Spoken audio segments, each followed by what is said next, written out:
A year ago in Tallahassee, the Florida State Seminoles rose like a phoenix to score 28 points in the final quarter for a 31-31 tie with the Florida Gators. It was enough to take your breath away, and we're about to do it again 1 year later.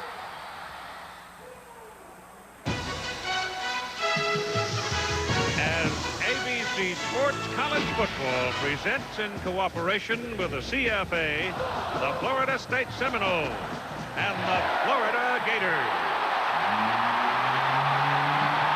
And here the Gators, ranked third in the national polls, undefeated with 10 wins, will play next week for a third straight SEC championship. But the opponent this week is number 6, Florida State. Thus, there is a degree of uncertainty that goes with the matchup. Hello again, everybody. Keith Jackson along with Bob Greasy. Lynn Swan is on the field, and this is a big ball game. In so many ways, it is not an absolute, but a virtual near certainty that the winner of this game will be on the way eventually to Tempe, Arizona for the Alliance Bowl National Championship. They'll call it the Fiesta Bowl when they play it. It happens January 2nd, so a lot of top-end stakes on the line here today, Bob. Well, with the win by Nebraska yesterday, this game is very big. Ohio State and Northwestern are not in the Alliance because they're in the Big Ten. Tennessee is not a conference championship, so they're eliminated. So it gets down to Florida or Florida State. Whichever one wins this ball game has the inside track. Of course, the Gators, if they win, still have to deal with Arkansas next week, Saturday night in the SEC championship game. But do you think any of the defensive folks will come today? Hey, this is a great game for all you offensive people out there. Two of the top offenses in the country, both teams averaging over 45 points a game. If there's an edge, it's got to be with Florida playing at home in the Swamp. This is a tough place to play for a visiting team. Steve Spurrier, the Gator coach, has a remarkable record here on his home field, but the only 2 losses have been suffered at the hands of folks named Bowden.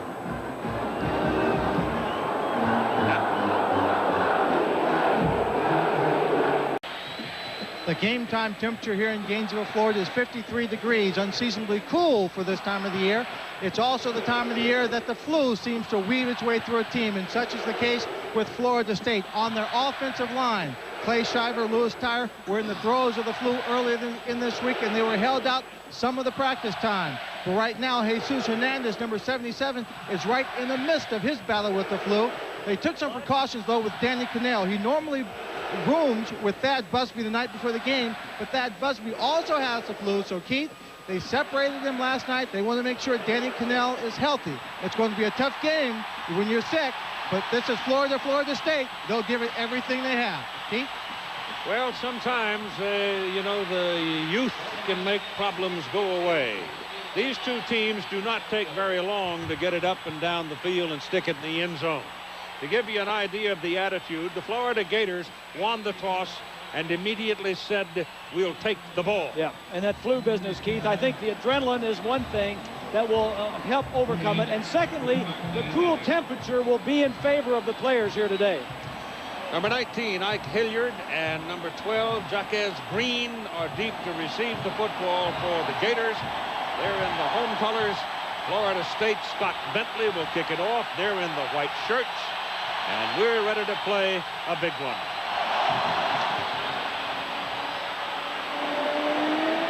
And here comes Green for the Gators, getting a block on the corner and finding a crack that gets him all the way across the 45 and out to about the 46-yard line.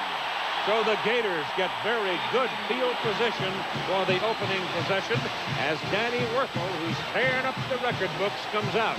You can see what he has done in 1995. 2,547 yards and 29 touchdowns. You couldn't ask for better field position on your first possession. Over the ball is Jeff Mitchell for the Gators, and Werfel hunkers down. Here we go with it. Little quick pop to the left side over to Hilliard. Hilliard finds room, fumbles the football, and the Seminoles recover it. So So Florida State comes up with a loose ball as Darrell Bush, the linebacker, pursuing the play, lays on top of it, and the Gators turn it over. This is just the first of what may be a lot of turnovers when you have two teams as explosive as these. Right there, a nice play by the linebacker knocking it loose. And that's what you might see all day. You throw the ball around, you put it up and around, you're going to see some turnovers. Danny Cannell is the senior quarterback. Look at his accomplishments for the year. 31 touchdowns, 2,700 plus yards. So here are the Seminoles now with Dunn and Williams lining up behind Cannell. And from the 36, Cannell throws same kind of a play. And it's swung out to a running back, Warwick Dunn. And Dunn will pick up about 10 yards on the carry. The Chile starting lineup. Warwick Dunn is an exceptional persona in this ball game because he can do so many things. And Pooh Bear Williams once in a while gets to carry it, but mainly he knocks them down. Put the ball at the 47-yard line. It is a first down for the Seminoles. The chain gang on the sidelines is all messed up. They have not been able to move it, but they do have the marker, the first down marker in place, and the chain is all tangled up. The officials haven't seen it yet. Back goes Cannell, throws, and the ball is deflected as it passes the line of scrimmage. This is an idea of what Warwick Dunn has done so far this season, and he can make you do different things with your defense. He's been outstanding, Keith. Over 1,000 yards rushing for the second consecutive year, and he's caught 39 passes. Quickly to the attack on second down and 10. The ball is thrown to Andre Cooper, number 1, the junior from Jacksonville, who's finally getting to play. Waited his turn, and he will have picked up another first down for Florida State. The offensive front is anchored by Clay Shiver, number 53, 280-pound senior from Tifton, Georgia. As Swanee told you, has been struggling with the flu this week.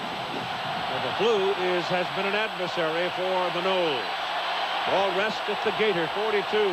First down, Florida State, trying to strike quickly off the turnover. No pretensions at running here.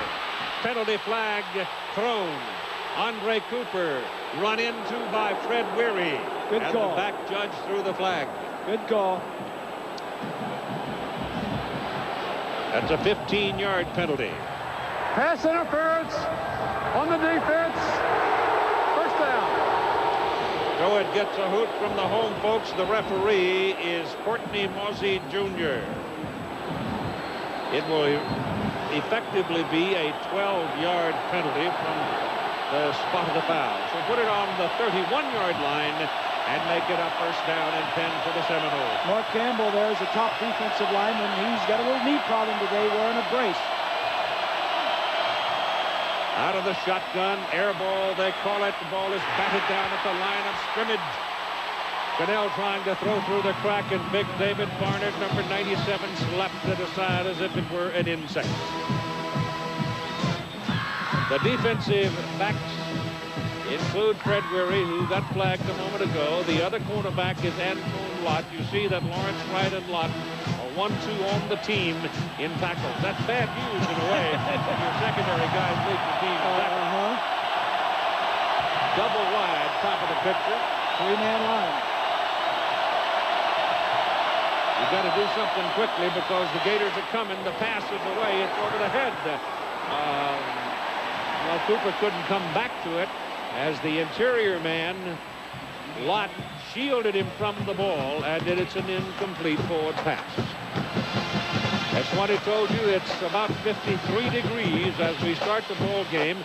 The weather forecast has been for mild weather, but not so. Keys today, Keith, for Florida State. Cannell, keep calm in the swamp, and defensively, they need to create some turnovers, which they already have on the Florida's first possession. The Seminoles have been right at 61% on the season in third down conversion. It is 3rd and 10. Pitch it out to Dunn. Gets a little help from the tight end over there, and he's going to come up short of his first down. But he is inside the 25, and here comes the Florida State kicking team.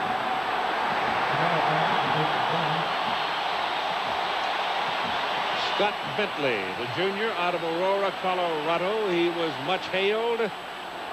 And here are his numbers for 95. He's hit some bumps in the road at Tallahassee, but he's seemingly put everything back together. His longest field goal this season, 34. This one is from 40. There's plenty of leg on it, and it's good. So Florida State gets on the scoreboard off the turnover to lead 3-0. Well, you can tell that Florida State's in the swamp. They took 5 seconds longer than the norm to get the field goal. It really bothered them, didn't it? Yeah. So they'll kick it off. Bentley, and waiting for it again is Hilliard, and he's probably stung a bit because he was the man who fumbled the football and gave them the opportunity. We've yet to have a running play in the ball game. Here's a high hanging kick now, and this is Green. He's one of the special team stars for the Gators, and he is rolled down at the 20. And you get a little bit of the Jaws business aimed at the Florida group down in the end zone by Lamont Green. The Chile starting lineup for the Gators. The backs and receivers include Chris Dory, who was not recruited. He actually wanted to go over to Tallahassee, and Florida State didn't call him. So he came down here, walked on, showed up, worked hard, and has become a record holder. On first down from the 21-yard line. Whirple looks and throws quickly, and the pass is complete. That's 9 plays in the ball game, and we still haven't seen a running play. And it's good for a first down. The offensive front is led by big Jason Odom. He started ever since he showed up on campus. He's 298 pounds. And that whole offensive front is plenty good. Awful good offensive line. In fact, both teams have outstanding offensive lines. Ball is at the 33-yard line for the first down for the Gators, and Werfel turns, gives to the running back. Voila! We have a running play as Elijah Williams stumbles and falls at midfield. He had some more room to roam down the sidelines, but he lost his footing and went down. That offensive line we were talking about, Keith, just opened up the hole. 75 is Young. 71 is Mitchell, the center. Nice little delayed draw play. Slips down. He could have picked up about 15 more yards. Ball is right on midfield. The Florida offensive front has a combined 142 starts in game. That's a lot. Crowd gets quiet when the Gators have the ball, and Danny Werfelback looks down the middle, goes short instead. He had Doring down the middle of the field, but took the short man. Pass from Victor Williams. The Florida State defensive front 7, led by Andre Wadsworth. They're all good. Boulware, but they're also dinged up a little bit up front. Tarrant Marion and Orpheus Roy. But the 3 linebackers, Coward, Bush, and Rebold, create a lot of havoc. The thing about Wadsworth, he's a defensive lineman, plays on the nose. He is the second leading tackler on that defense. Very unusual. Which means he's 2 or 3 things. He's big, he's strong, and he's quick. He's agile, and he gets around. And indefatigable. Down the middle this time with a pass. It is caught by Dwayne Mobley, the fullback, out of the backfield, and he is just short, or very close to the first down. Now they put him right on the 40, and he may have his first down. Samari Rowe is the top defensive back in that secondary. He comes in with 3 interceptions, even though they lead the ACC in pass defense. This secondary has been burned somewhat this season for touchdown passes. Well, they got hit by a big one in the Virginia ball game that was one of the reasons they lost that ball game. It is the first down.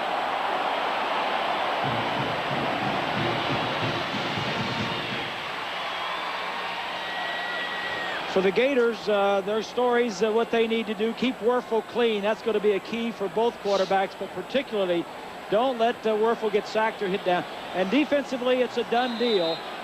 You've got to stop Warwick Dunn. So first down from the 40 for the Gators as Werfel now calls the play at the line of scrimmage. And there's contact along the line of scrimmage as the ball is handed away to Williams. And a penalty flag is thrown by both the linesmen, the head linesman and the line judge.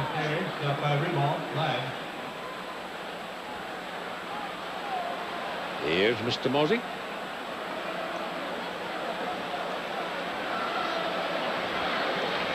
Offsides on the defense. 5 yards.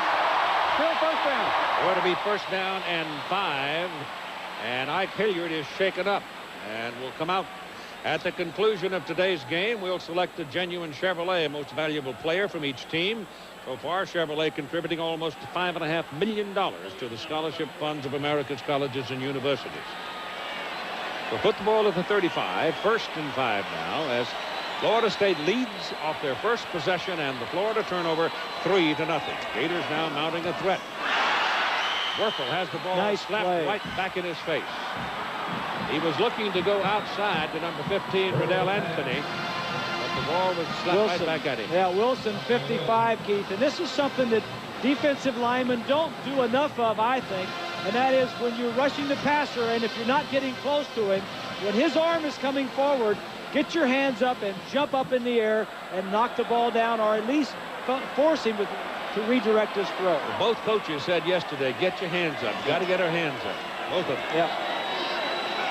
Second down and 5. Pressure coming. Down he goes. Sam Coward with a sack. Coward came clean, got his man at the 45-yard line. Well, one of the problems that they had in the Sugar Bowl last year, here he is on the blitz. The Gators did not pick up the blitz of the Seminoles, and this is one of the reasons right here that they won the ball game. They figured out where they couldn't pick up the blitz, and they got him. Steve was saying yesterday that it wasn't anything special that they did. It was just the running back that blew the assignment. 103 tackles on the year now for Coward. And it's third down and 15.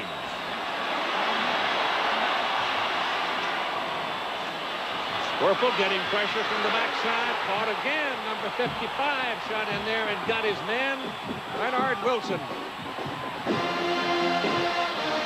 So Wilson gets the quarterback behind the line of scrimmage, and the Gators will punt it. And here's Swanee. Keith, Ike Hilliard came out of the ball game because when that offside was called against Florida State, the play continued, and when the tackle was made, the back rolled up on his ankle. He sprained his ankle a little bit. He gave me a thumbs up, said he's okay. He went back in the ball game, but he is still limping coming off the field, Keith, so I am not sure how strong he is going to be throughout this ball game. Robbie Stevenson is in to punt for the Gators. Dee Feaster is back to return it for Florida State. It's a low kick that's going to bound around, and he'll let it roll, and he should not have, because the ball rolls all the way back to the 7-yard line. A 44-yard punt and no return. Seminoles leading 3-0. By Chili's Grill and Bar, where steak lovers go for great grilled steaks. And by Sharp Electronics Corporation. From Sharp Minds come Sharp products. So the Florida State Seminoles, after watching that punt roll down at the 7, will come out and go to work with Warwick Dunn and Pooh Bear Williams lined up in the backfield. They're in the I formation with Danny Cannell at quarterback. And they've yet to run a running play. The ball is thrown incomplete, intended for Melvin Pearsall, the tight end.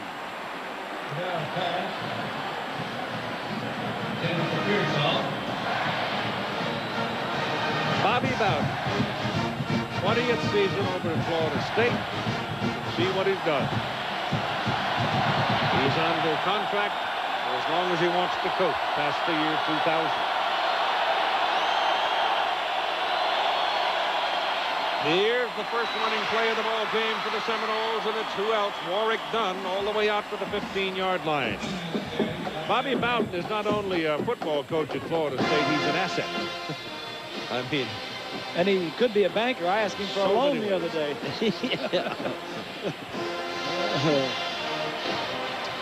Steve Spurrier, on the other hand, only in his 6th season as the coach of the Gators, but again, rolling up an impressive record. I mean, you can talk all day long about what all his records, no question. It is 3rd down and 2. Down again. Won't get to the corner. Good defensive play by Lawrence White and James Bates. And the Seminoles will have to punt. Well, Wright is the leading tackler in that secondary. In fact, leading tackler on the team. Sean Liss, who's had 2 punts blocked this year, is in the kick, averaging just over 43 yards a punt. Normally gets a lot of wind under it, and he got a howitzer shot that runs Riddell Anthony all the way back to the 28-yard line, but gets a little block on the corner, and with his quickness is able to come back close to the 45. This Monday, Special Action Monday, full hour, America's Funniest Home Videos. And then on ABC's NFL Monday Night Football, the Oakland Raiders and the San Diego Chargers. Action Monday here on ABC. AFC's looking for some team to step up and challenge. Maybe it's the Raiders. Sean Liss, incidentally, just had a 62-yard punt. Not bad. Just beyond the 44 for the Gators. And Terry Jackson is in the backfield. 3 wideouts. And it on the play coming around to Jaquez Green. And Green is up close to the 49-yard line. That'll be a pickup of close to 5 yards. Nice play by Boulware there, holding his ground on the reverse. Whatever you have seen, whatever you think you might see, it probably will happen offensively today, and it reflects in those kind of numbers in the 90s for these two teams. Every trick that's ever been invented on an offensive side of the ball, these two teams have it. 2nd down and 6 as Danny Werfel gets protection, throws a little bit behind the intended receiver, Perry Jackson, a redshirt freshman from here in Gainesville. It's a poor throw. Just the communication between Werfel and the receiver. Werfel has been sacked 2 times early in the ball game, and that is very key. I mentioned in one of the game stories that you've got to keep Werfel clean. Florida State has already sacked him twice. If his britches are dirty. Yeah, not only sacking him, Keith, well, but getting to him and knocking him down, hitting the quarterbacks. That wears him out. It is 3rd and 6. Pressure coming. Gets away. Got a 1st down. Danny Werfel runs for a 1st down, and that's new. But he's a nimble one, and he's got pretty good size. He's 6'2", 211 pounds. Well, it's key that you have a quarterback that can do that, because that just turned a punting situation into a 1st down, because nobody was covered downfield, and Werfel just said, hey, man coverage, nobody's covering me, and he just took off. Boyer calling all the plays. Danny, very level-headed youngster. He handles himself very well. Great deal of poise, I think. Just inside the 42, he hands the ball away to Jackson. And Perry Jackson shows some power running as he hammers his way down to about the 23-yard line. 1st down for the Gators. From behind the defense, I think it's interesting to point out early that it's the running game of the Gators that's producing yardage and not the pass game. The Seminoles are ready for the passes, but the running game seems to be surprising them a little bit, and that's where they're getting their yards, on the ground. 6 minutes and 10 seconds remaining in the 1st quarter. Florida State leading 3-0. Gators are threatening. Got a man in the end zone. Touchdown! Chuck Green for the touchdown.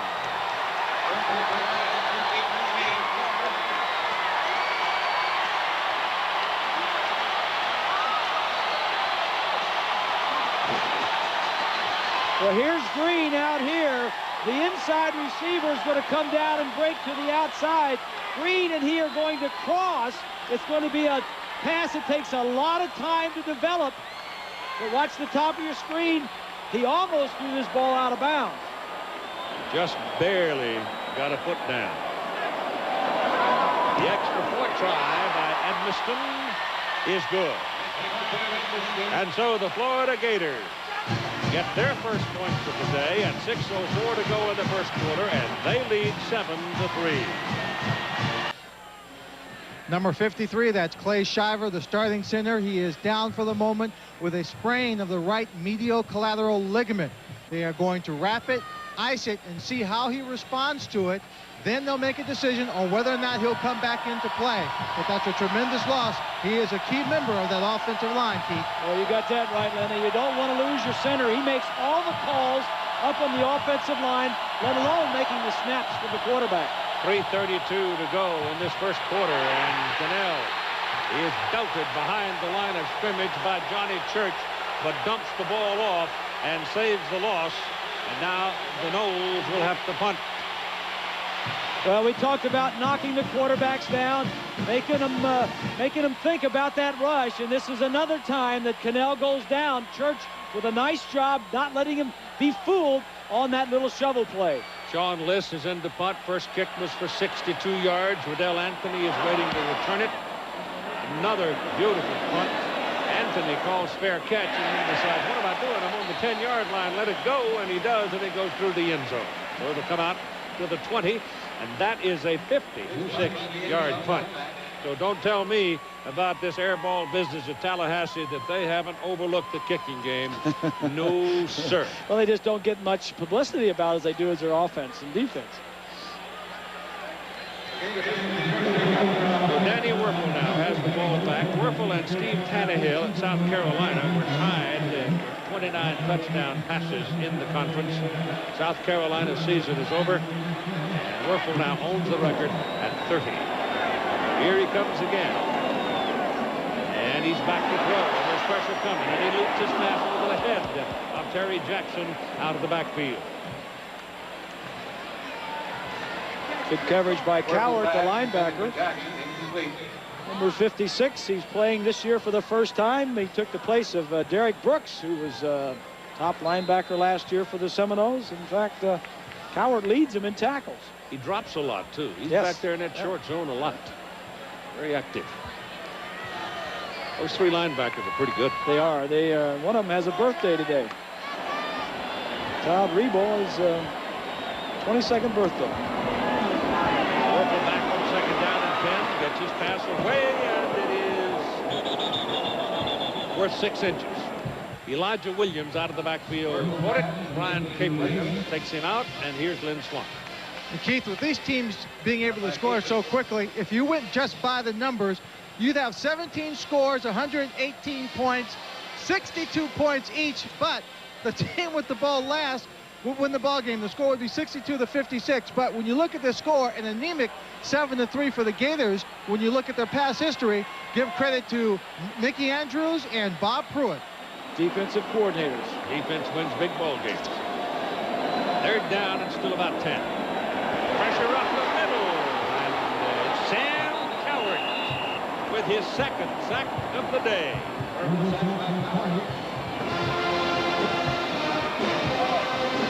One of the things you do when you go 5 wide receivers, as Florida has done, is you leave it open for the 2 linebackers. There's nobody in the backfield to help pick up. They're blitzing. One of them gets free. When they spread them out like that, the protection is suspect. Robbie Stevenson in to punt for the Gators, standing at his goal line. Hit it about the 4-yard line. His first kick today was a 44-yarder. This one is not very good. It's fielded this time by Dee Feaster. And he's going to give the Seminoles a first down at the Florida 25-yard line.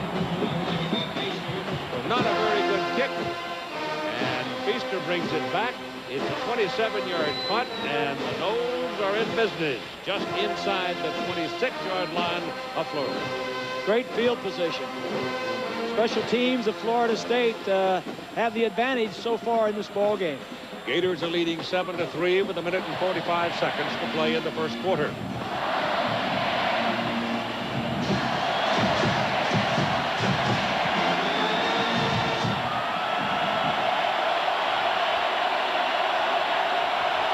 Sets him up.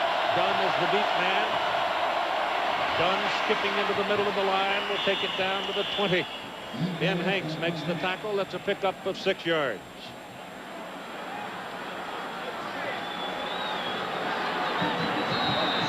Warwick Dunn, 5'9", 178, a junior from FSU. that LSU wanted him. Went to Tallahassee. Second down and 4.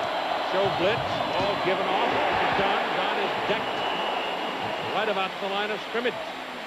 It's the middle of that offensive line. You saw Clay Shiver a little bit earlier going out with that knee injury.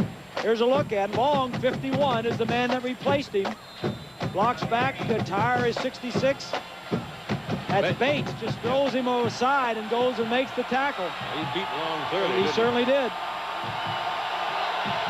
All right, Goodell now will go to the shotgun. He's got 5 wideouts. 5 receivers spread out. One of them is done. Gets some pressures, passes away into the end zone. It is incomplete. It was intended for E.G. Green. Defended by Lawrence Wright. It's good football right there. Both coordinators says we match up against these guys pretty well. They've got good fast receivers, but they have a lot of defensive backs. Wright, number 4, maybe one of the best defensive backs we've seen this year, Keith. He can do it all. Scott Bentley is in for a field goal try, and it looks like it'll be 38 yards. Travis Chambers puts it down. It's got enough leg on it, and it's good. So with 27 seconds to play in the first quarter, Scott Bentley has his second field goal of the day. The first one from 40, this one from 38. It's 7-6, Gators.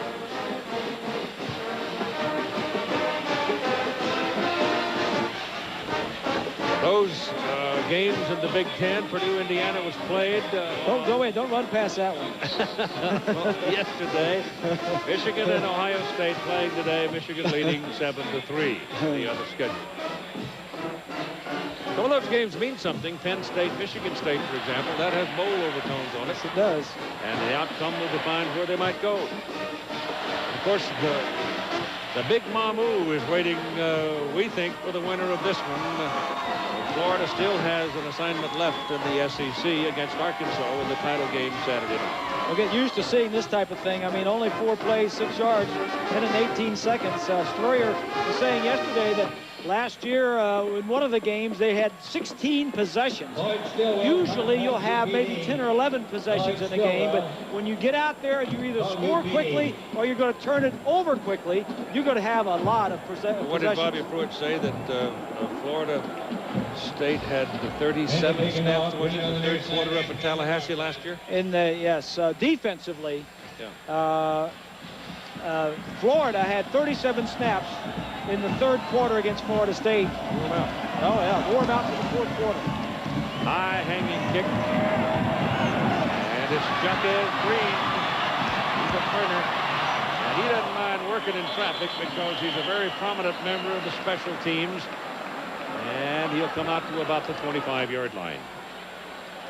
A good deal of pride put on special teams play at the University of Florida, and those who make tackles off special team play are listed.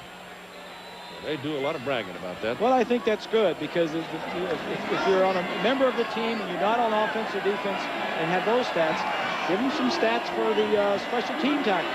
Perry Jackson and Jerome Evans line up now behind Danny Werfel. It was Ron Zip talking to his troops. And this is Jackson. He runs into a crowd after a pickup of about 2 yards out near the 27. The speed on offense for both these teams is obvious, but the speed on defense. Ooh-wee. There's Todd Revo. Mentioned he has a birthday today. He's the one that knocked the ball loose earlier in the ball game. Into the quarter, and after one, it's Florida 7 and Florida State 6.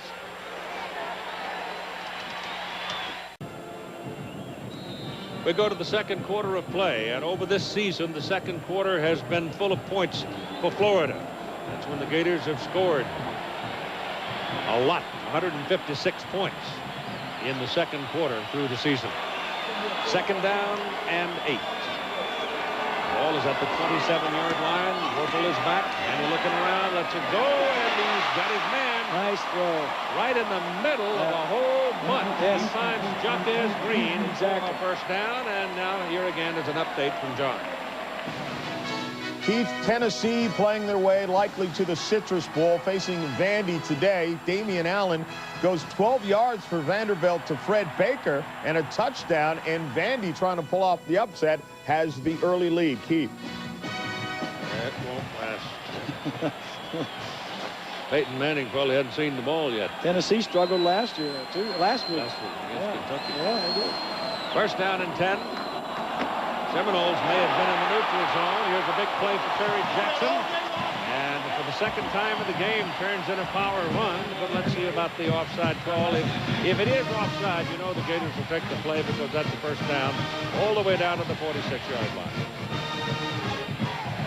They'll decline it. Both sides on the defense. Penalty is declined. Here's Lynn Swan with a fellow you all know named Smith. That's right, Keith Jackson. Emmett Smith. Emmett, tell me your reaction when you found out about your knee that it wasn't as bad as you thought it was. I was very excited, very happy, and relieved. You know, I was very stressed about it because I actually thought I tore something up, and pretty pleased of the results, and looking forward to getting back to work now. Hold on for a second. We'll be right back. Werfel lets it go deep. Doring is under it. Penalty. Interference. 15-yard penalty against Byron Capers. And we're talking about Emmett Smith with Lynn Swan now, who hurt that knee in the ball game against the Chiefs. Let's go back down on the field for Swan. Well, you calling that one. You got pretty excited when this touchdown was scored with you down here. It's not that often that a player gets to stand in the back of the end zone and watch a quarterback throw a touchdown pass right at his feet. And it was pretty awesome. I know you're down here rooting for the Gators, but you did take the time to walk into the locker room to talk to Warwick Dunn. What did you talk to him about? I've heard that Warwick Dunn was a big fan of mine, and I wanted to meet him. And I just told him not to run over us too bad today, considering he's a great runner, and I wished him well. He probably was happy to see you, but is not going to listen to a word you said. He's probably not going to listen to a word I say, but that's all right. Hopefully the Gators put us on now. Right now, like we're heading in for a score. He may not listen, but I know following your footsteps is something he'd like to do. Emmett, thank you very much. Thank you. It's pretty good for an ex-Gator to go over to a Seminole and wish him well. Emmett, of course, was a great start at the University of Florida before he started playing on Sunday. Werfel back, loops it to the sidelines. The ball is caught by Anthony. Riddell Anthony goes out of bounds beyond the first down marker, just inside the 20, and the change. The Gators are marching. That the previous play, Keith, the interference call on Capers, was a good play by Capers. It looked like he was mugging Doring. If he hadn't mugged him, it looked like it was going to be a touchdown. So Capers, even though he had a 15-yard penalty called against him, it's much better than giving up a touchdown. A rule that's different in college than it is in the pros. 19-yard line of Florida State, first down for the Gators. They lead 7-6 as we start play here in the first minute of the second quarter. Werfel back, looking around, lets it go underneath. Ball is caught to pick up to Jackson, will be about a yard or so. Good quick tackle by Sam Cowart, the linebacker. Coward's having a heck of a game already here in the first quarter. He's had several tackles, he's had a couple of sacks, and been on some coverages. So Sam Cowart playing a nice game so far. Second down and 9. Danny Werfel, 9 of 12, 90 yards and a touchdown so far. Three-man defensive line. Going again. Down the middle, Doring for the 1. First and goal, Florida. That is the 40th time Doring has caught a pass for a first down. Well, they go three-man line, but they blitz these two linebackers. But watch right here. You're going to see Doring. He's going to get down the middle of the field. Watches the middle's going to be wide open, makes a move to the outside. This is just good throw right here. Doring almost gets it in. Florida State has blitzed 4 or 5 times. Most of the time it's worked. Deep man is Jackson. Jackson's got the ball. Walks in. Touchdown.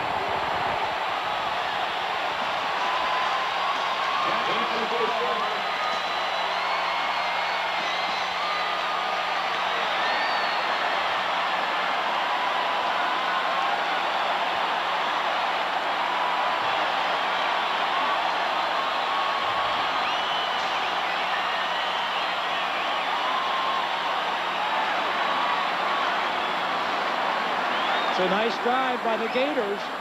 The concern now for Bobby Bowden is the Gators have scored 2 touchdowns. All he has is 2 field goals.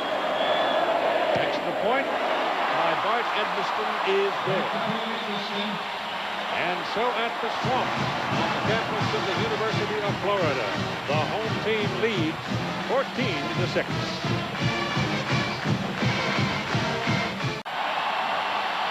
Here's a look at the numbers after the first quarter. This doesn't include that last Florida score. But the key number here is the sacks by Florida State. They have sacked Werfel 3 times in the first quarter. Florida's going to have to get that straightened out.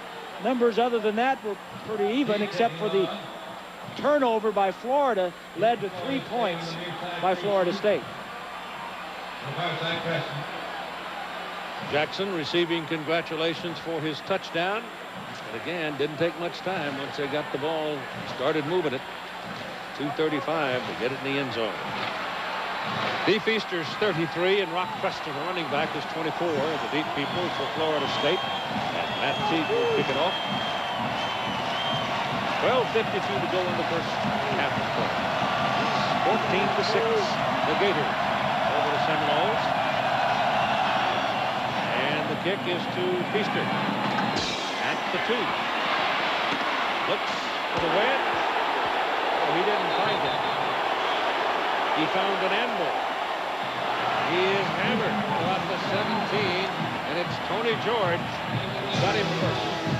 Coming up next, we begin coverage of the Skins game. Defending champion Tom Watson, Red Cuppers Corey Fabian, and Peter Jacobson join him.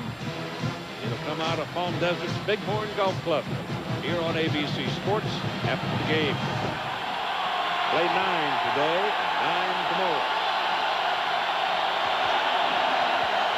Cadell is 5 of 12, 48 yards. A bit of a rough start for Denny. Dunn is deep. 17-yard line, first down. Cadell throws it out to Dunn. There's a Gator out there to get a hold of him. And they take him down at the 20 for a pickup of 3 yards. It's Lawrence Wright, the strong safety, who was looking him right in the eye when he turned upfield. Keith, one of the unsettling things for the quarterback is when your center goes out. And we just got word, that's Long there, the backup center, that Shiver will not be back in this ballgame. He is not only the leader of that offensive line and makes all the calls, but he is the spiritual and emotional leader of the offense and one of the team leaders. That's a tough blow to overcome early in this ballgame for the Seminoles. Kevin Long is doing the snapping. And Cannell throws, and the ball is incomplete, intended for Melvin Pearsall, the tight end. The presence of Warwick Dunn on the field, it makes you change some things, and I talked to Steve Spurrier yesterday about defensive changes he might force. And coverage most of the time. It's a little zone here now, not completely. And again, hopefully we'll have the right coverage at the right time most of the time. Although they're going to hit passes, they're going to move the ball, and we just got to keep playing hard. 3rd down and 7. Cannell lets it go deep. Here's Cooper running under it, and the pass is incomplete, may be intercepted. Yes. There's a penalty flag, however, dropped back at the 47-yard line. So the man who's standing over there to make the mark for Antone Lott's interception is the man who threw the flag. Let's see about it. Lott's spoken, so it must be against him. Pass interference on the defense. 15 yards. Previous spot. First down. Big break for the Seminoles there. Well, it's going to be on Lott. And you cannot touch him or jam him if the ball was in the air. We're not going to see it. It's a great catch by Lott. He'd already pushed him before the ball got there. So the penalty threw the flag right there. 30. And by throwing it right there, Keith, the ball had to be in the air. So if there was contact, if the defensive man was pushing him off, as long as the ball is not in the air, you can jam it because you don't know whether it's a run or pass.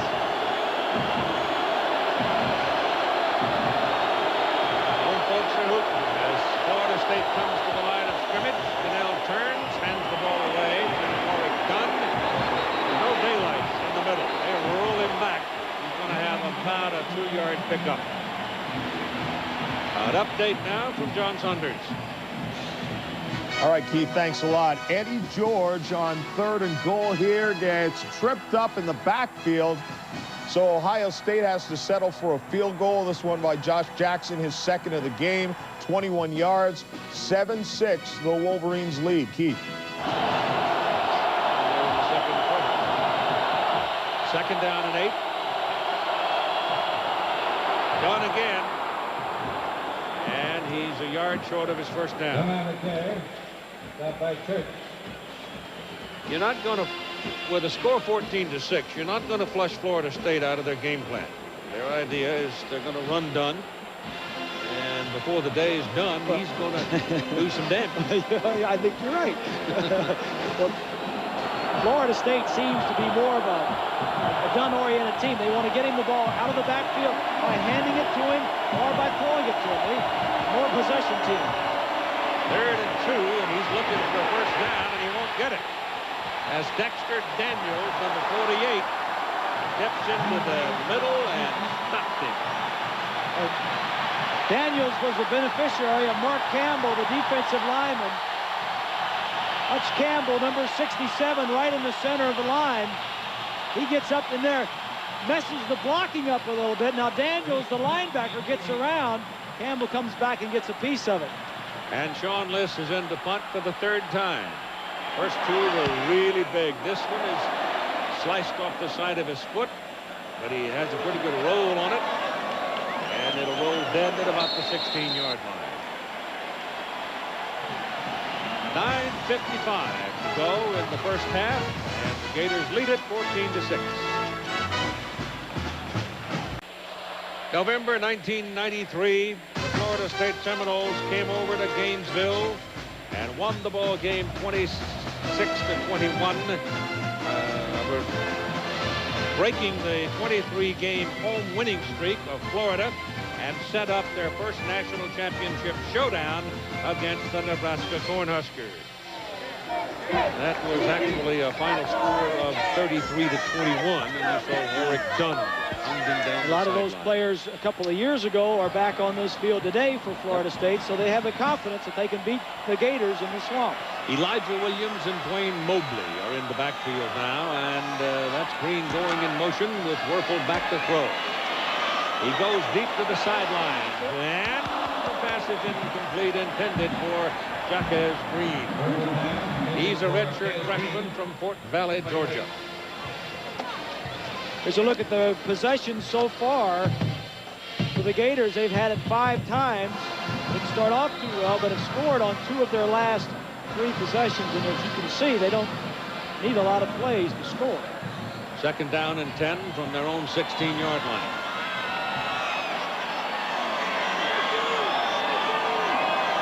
Adele Anthony is the man in motion. They'll run it with Williams. He is their leading running back, rushing the ball, and the gain is short. Robert Hammond, the strong safety, stepped up into the crease that time and made the first contact.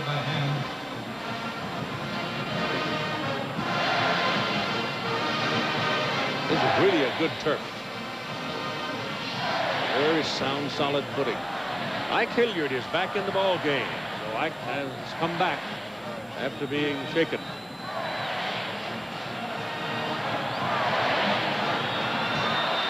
Four wide receivers in the game, Keith. On 3rd down and 7, Werfel's pass is underneath to Hilliard. He's got a first down and more as he goes all the way to the 43-yard line. Ike Hilliard, a sophomore from Patterson, Louisiana.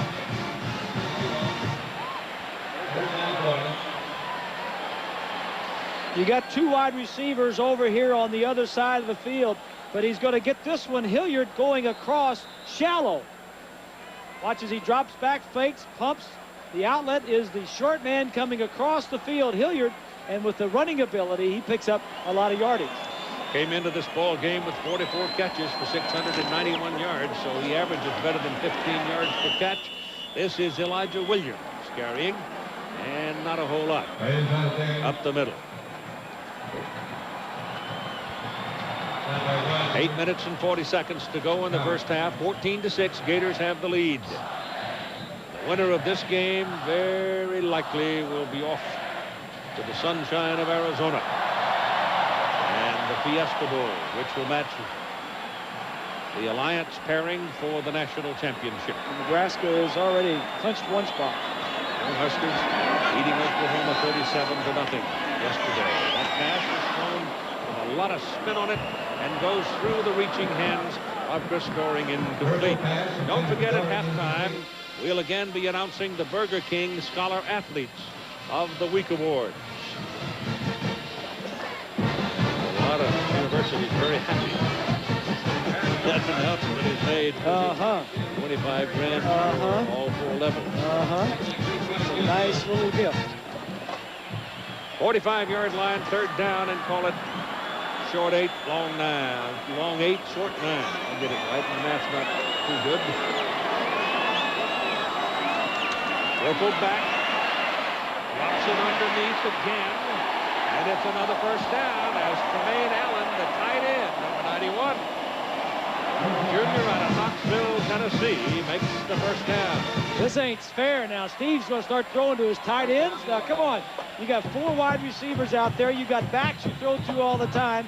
Allen came into this ball game with only 6 receptions.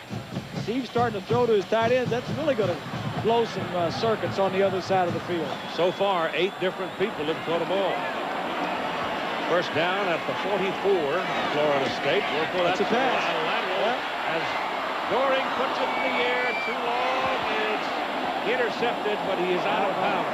Robert Hammond, covering on the play, made that catch beyond the playing field. Well, these teams, I think, know each other a little bit too well to fall for something like this. This is a lateral to Doring. Last year, Doring threw 3 passes, completed all 3, and threw 1 for a touchdown. And I'm sure that they had a session at Florida State, just as they did at Florida this week on trick plays. These 2 guys, Spurrier and Bowden, just love them. 2nd and 10.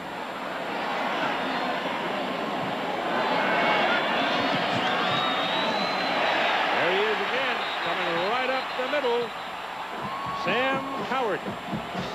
That's 3 times he's taken the quarterback down. 3rd sack for Cowart. He's a linebacker stacked inside. The problems continue for the pass protection for the Gators. This is very similar to what the problem they had in the Sugar Bowl last year. Last year the Seminoles had 5 sacks in that game. That's a loss of 10 yards. It's 3rd down and 20.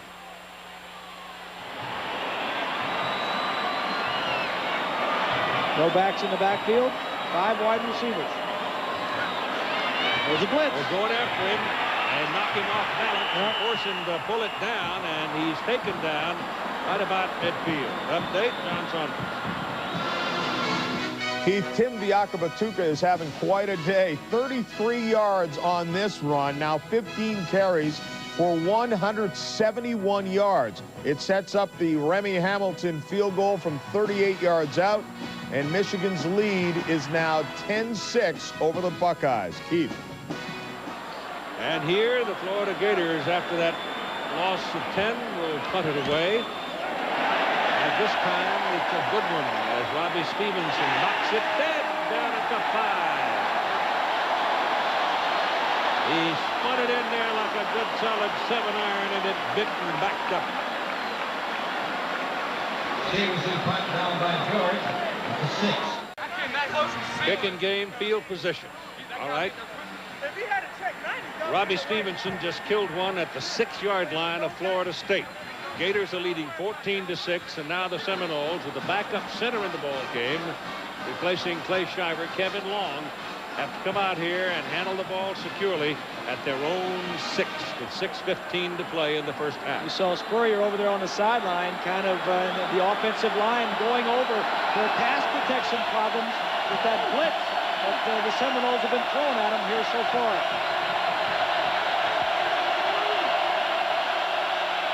All right, the crowd jumps all over Florida State's offense as they come up to the ball. It's throwing to the sidelines. An incomplete. E.G. Green, intended receiver, and Cannell missed him. So the Gators looked like they were expecting Warwick Dunn to get the ball. And all of a sudden, Green is out there by himself. If he hooks up with him, that's a big play. Green has caught 56 balls on the year to 10 touchdowns. Here's a comparison of two quarterbacks. Werfel having the better day of it so far. Philip Riley is the white man at the top of the screen. Peter. He can burn it. Second down and 10. They go to Dunn this time. Hit behind the line of scrimmage, but gets loose. Gets about 8 yards out of it. David Barnard, big 97, got a hand on him, but he couldn't hold him. It'll be third down and 2 for the Noles. Here's what you're talking about, Keith. Barnard right here, 97, going against the backup center. That's Kevin Long. Throws Long out of the way. Amazing thing, Dunn just sees that big Barnard and says, I'm getting out of here. I don't like the size of that number. I'm looking for some lower numbers outside. There's a crowd. They jump all over him when he comes up to the ball and he's going out of the shotgun. Nope, he'll go back under center. Dangerous down at the end of the stadium. And he's got to hurry. And whistle. And they've stopped.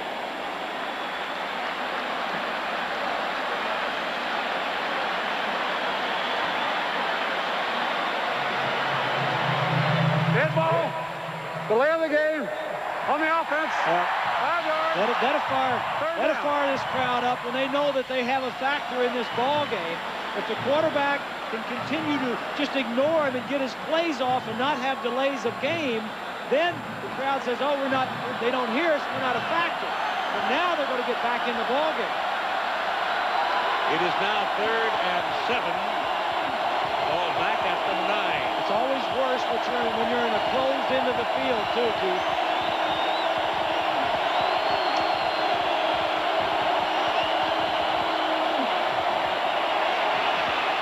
Now lets it go deep, and it's over everybody's heads.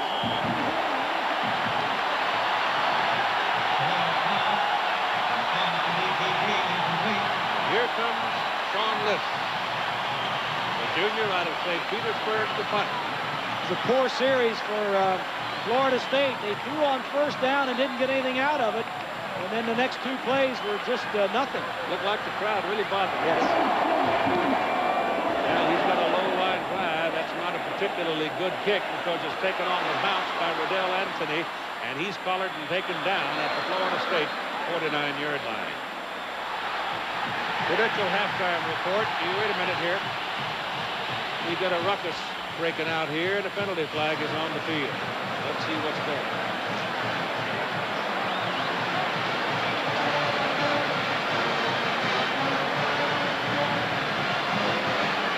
Ken Hanks got into a shoving match in the Vanderbilt game last week. They thought he might have to miss the first half of this game, but they ruled otherwise and called the pushing thing unsportsmanlike conduct rather than fighting.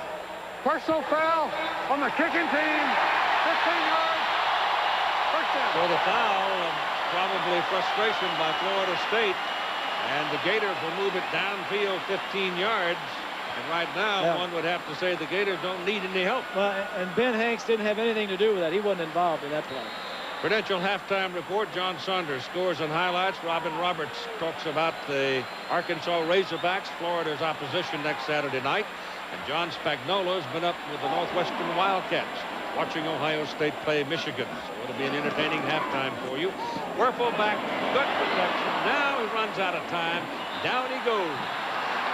Pretty good play by Terrett and Marion as he reached out with that one big old long arm and got his shirt tail and took him down. He had time, but there was nothing available, so good coverage.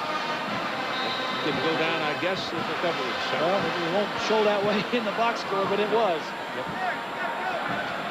And the offensive linemen don't like that, Keith. They want the quarterback to get rid of the football because it shows up against them. 5 wide receivers again. Second down and 18.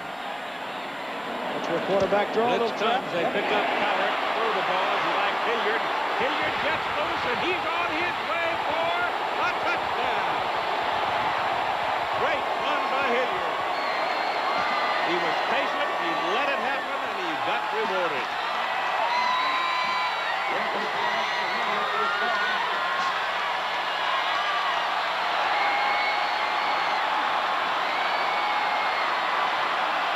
Just good recognition by Werfel and Hilliard. And good coaching by Spurrier. You spread them out. You spread the defense out.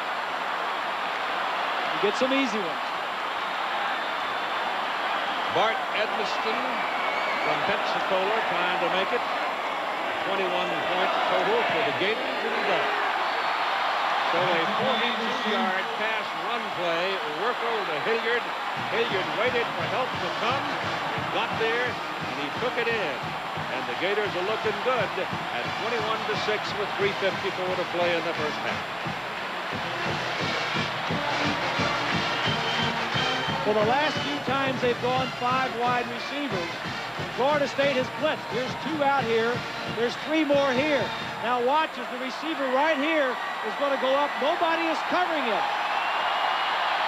They were coached on the sideline, and next time you go 5 wide, be alert for the blitz. And if you see it, hit Hilliard on a little slant. Good coaching. Werfel with the recognition. Coward, 56, has been the guy that's been sacking them all day. They picked up the blitz and got the ball off. And when you have great athletes in the secondary that can catch the football, broken field, they're going to score. Give you an idea of the quarterbacks now. Danny is 6 of 16 for 51 yards, while Werfel is 13 of 18 for 184 yards and 2 touchdowns. Same thing as last year, Keith. Regular season game. Gators jumped all over him. In fact, it was Danny Werfel who came back and led that 28 points in the 4th quarter and really made his career, his beginning, really turned his play around. You mean Danny Cannell? Yeah, Cannell, I'm sorry, excuse me. 5-yard line. Picked up by D. Feaster. He finds a little daylight and gets out across the 20. 3:47 play in the first half. 21-6 Florida. Yeah, it was Cannell that I was talking about, was struggling last year and really came into his own against Florida in that 4th quarter. But of course, that wasn't here in the swamp against 83,000 screaming fans are going against you. Ball is on the 22 now. Oh, the snap was done deep. They've handled him so far today. Cannell looking around, throws underneath. The pass is poorly thrown. The receiver was backing up, done. He was in no position to catch the ball, and he didn't. Credit the defense. He looked downfield. He looked deep. It was all zones. Nobody open, so he came off to the back.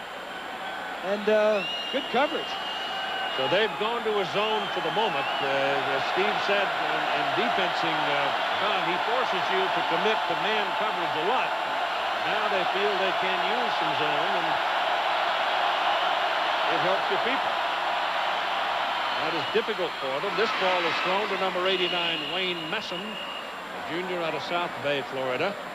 And he'll move it up to about the 32, and it's close to a first down. They may want to measure, and they will. And that stops your clock at 3 minutes and 28 seconds to play in the first half. Loads of time to score, huh? Yeah. for these 2 teams.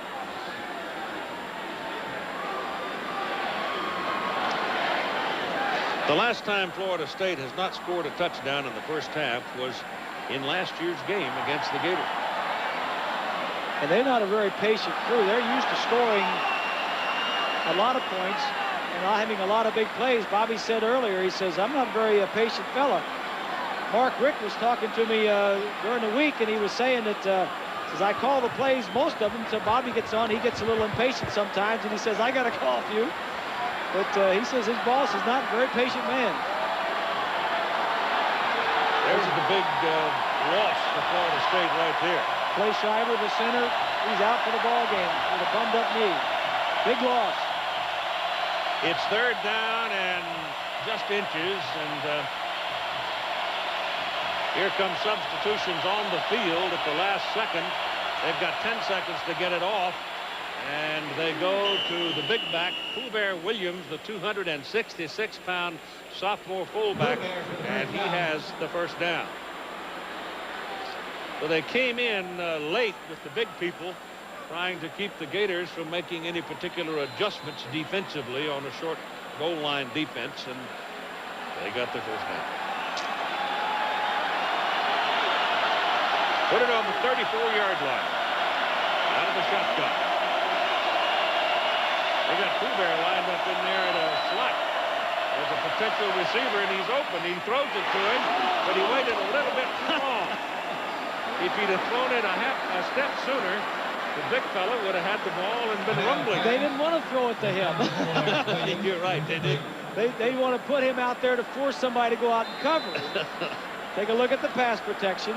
There he is. Good pass protection. Nobody's open there. You know, the Gators aren't dumb. They see that big 260-pound fullback. They ain't going to cover him. They can put anybody out there and waste a guy covering him. Second down and 10. That pass is thrown underneath the coverage up to the 40, maybe the 41. And that'll leave him about 3 yards short of a first down. E.G. Green. He's a sophomore from Fort Walton Beach. Bobby's talking to Mark Richt upstairs, the offensive coordinator, saying, what are they doing? What can we do? How about this? How about that? Let's get something going here. We need some points. Ed Chester jumps into the defensive alignment for Florida. Redshirt freshman out of Spring Hill.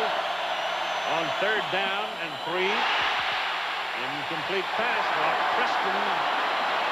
And the nose will punt on third and on 4th and 3. That ball should have been caught by Preston. They had both of his scat backs in there, Preston and Dunn. And Pinnell chose Preston. Preston catches that ball, breaks the tackle. They were in man coverage. You could have got some yardage. Somebody's got to make a play, and that's what Bobby's saying. Come on, make a play. 5th punt of the day for Sean Liss. Gators go after him. He gets it out of there, and it's a good kick. It runs Anthony back inside the 15. He comes back to about the 17. That's where it should be marked. Update. Here's John.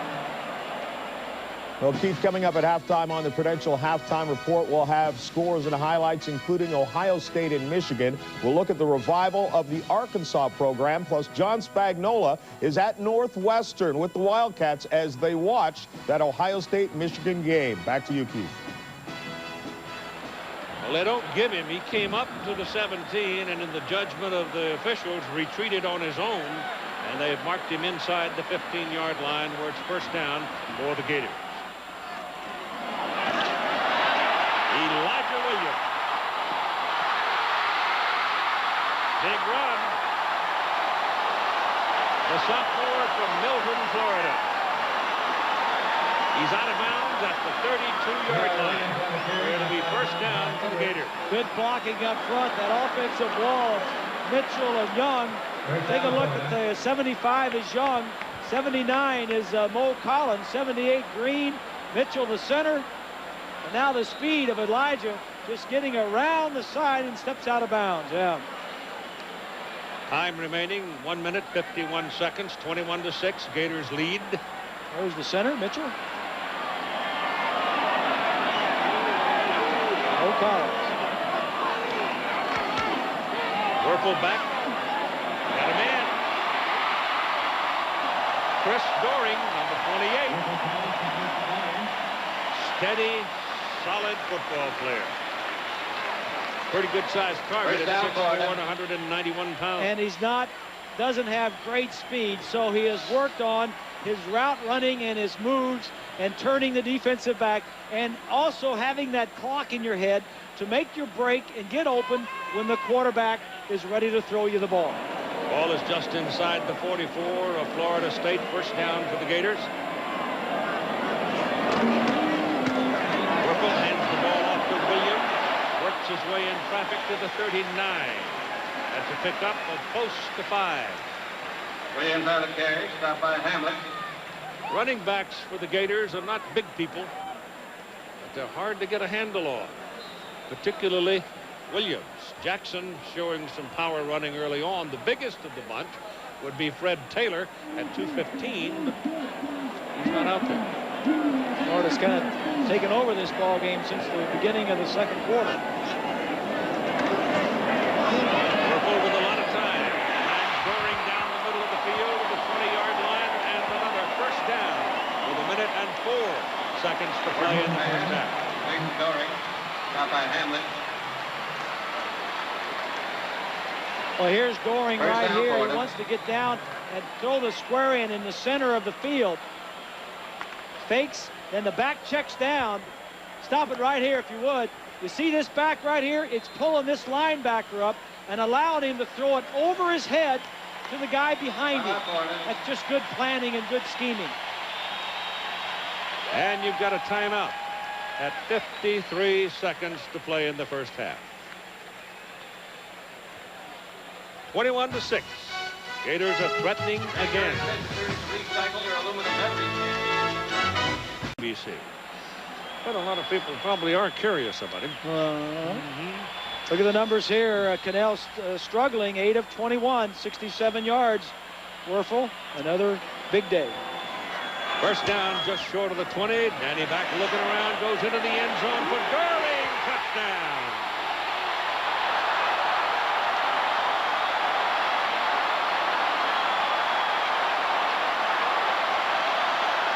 That is a Southeastern Conference career record for Chris Goring, 30 career touchdown receptions.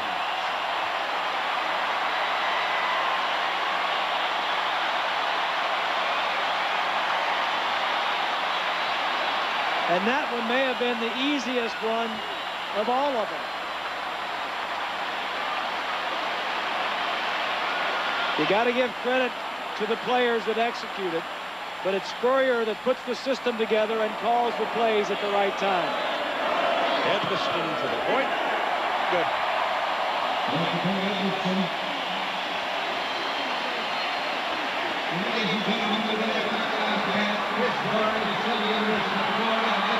Well, here he is. He's just going to go downfield and break to the outside. He's going to have double coverage for these two receivers, but he's going to get inside the one in his face, the corner, release inside, up on the second one, and then break it to the outside, split the difference between them. And if I've got a quarterback that can throw him the ball perfectly, then I can run this offense. And that's what Spurrier has. He's got a quarterback that can throw it accurately, and he's got receivers. This one, not great speed, but just knows how to run routes and get open. He straightens it up on the second man, straighten it up.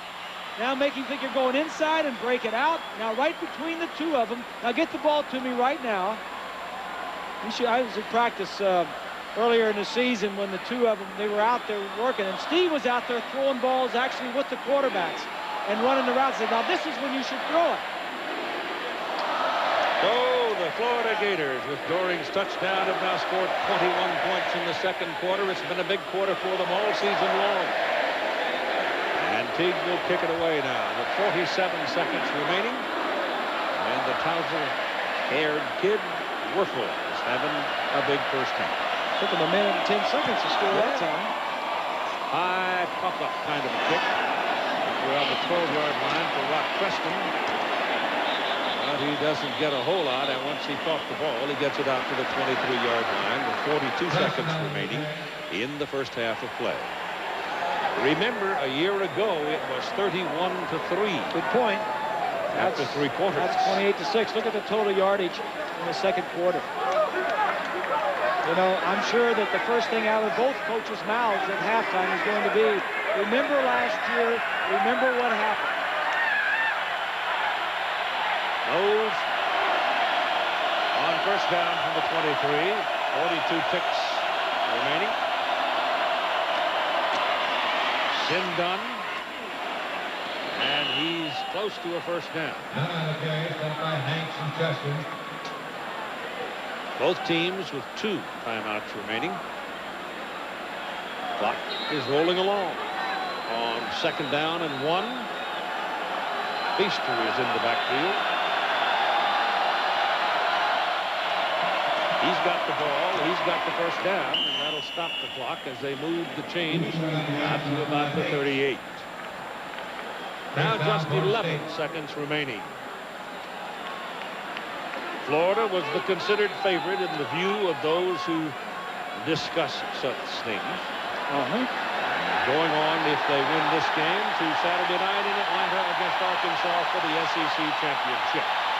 The first half is done at Florida Field, and the Gators have been dominant, particularly in the second quarter as they scored 21 points and lead Florida State 28-6 at halftime.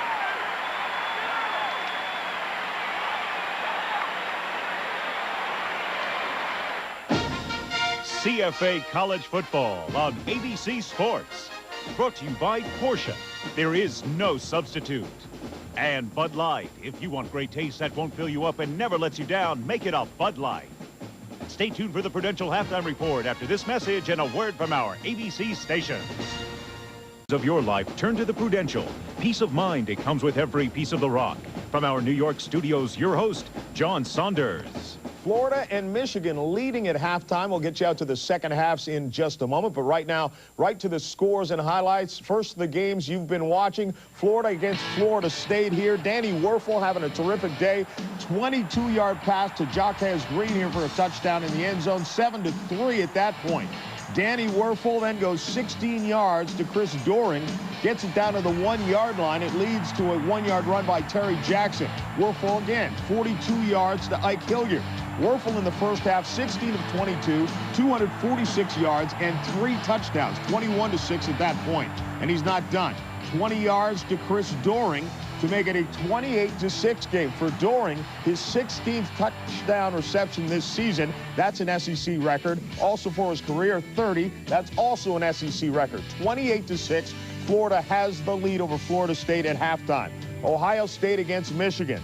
It's been this man's day. Tim Biakabatuka, 44 yards on this run, gets it down to the Ohio State 6-yard line, and it sets up Brian Greasy going through the air. 4 yards to Clarence Williams.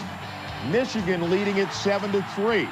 Bobby Hoying and the Ohio State offense struggling, settling for field goals. He's sacked here, one of the times he's been sacked in the game. And then Eddie George, going in from inside the 5, gets knocked down at the 4-yard line. They settle for another field goal. They have 3 of them by Josh Jackson. And right now, 10-9 is the score. Michigan has the lead. Take a look at the running backs. Eddie George having a pretty good day as he tries for the Heisman Trophy. And Tim Biakabatuka having a terrific day, almost over 200 yards already in this game, 195, averaging 10 yards a carry. Now, as you know, if Ohio State loses that game, Northwestern will go to the Rose Bowl. This is the Northwestern football team standing by with John Spagnola watching the game and taking things in. John. Thank you, John, and I am with a bunch of very anxious Northwestern football players, family members, local media is here covering this game today. And, of course, they're all interested in that outcome of the Ohio State-Michigan game. Michigan up by 1 in this football game. A little-known fact, and that is Gary Barnett, the head coach of Northwestern, was a teammate of Lloyd Carr, the head coach at Michigan, back at Missouri in the late 60s. Did you ask for any special favors in this game today? No, but I used to root for Lloyd then, and I'm rooting for him right now, I'll tell you that. Are you surprised so far with the way Michigan's been able to move the football on the ground?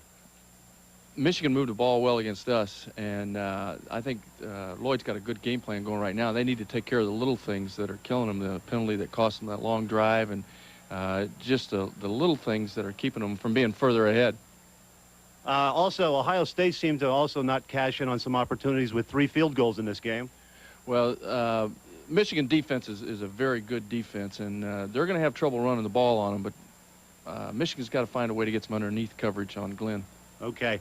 John, we're going to be here all day watching this game, so we'll check back with you a little bit later on. Back to New York and John Saunders. All right, John, thanks a lot. We will check in with you as well. A couple of other scores. Tennessee, which could face Northwestern in the Citrus Bowl on ABC. Chester Ford has just scored a touchdown at 7-6. Vandy, though, has the lead. And Texas Tech against Houston. In this one, Tech is rolling 21-0 is the score. Byron Hanspart, 63-yard touchdown run, and he's also caught a touchdown as well. Stick around. There's more to come on the Prudential Halftime Report.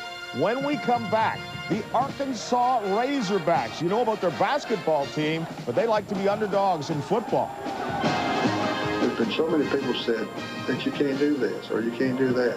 And one of the greatest feelings you can have is when you accomplish something that people said you couldn't do. The fourth consecutive year, but they won't face Alabama this time. It's Arkansas. Florida looking for their second straight championship. And I'm joined now by Robin Roberts. Florida's supposed to be there, but Arkansas? I know. What's up with that? We're about to find out. Despite their loss at LSU last week, the Arkansas Razorbacks have developed into a team to be reckoned with in the SEC. They are a team of contrasting components and compelling personalities personified in the stories of their leaders. Look out, Atlanta. Here come the Hogs. The Arkansas Razorbacks are heading to the SEC championship game next week for the first time. In the 1990s, Arkansas has been known for two things: great basketball and Bill Clinton. But this team is trying to change that image. They are classic underdogs, a mixture of no names, overachievers, and comeback stories, led by a coach looking for redemption. The weather's been better in Arkansas. The air's been fresher. The climate's been super. The players have been better. Winning, just makes everything better. January 2nd, 1982, 33-year-old Danny Ford becomes the youngest coach ever to win a national championship when his Clemson Tigers defeated Nebraska in the Orange Bowl. But for all his success at Clemson, he is remembered more for the investigations of his program. Because of numerous violations involving recruiting, which twice placed Clemson on probation, he was forced to resign in 1990. He left coaching with a questionable reputation. I've done some things that's not always been right, but I've always admitted it too.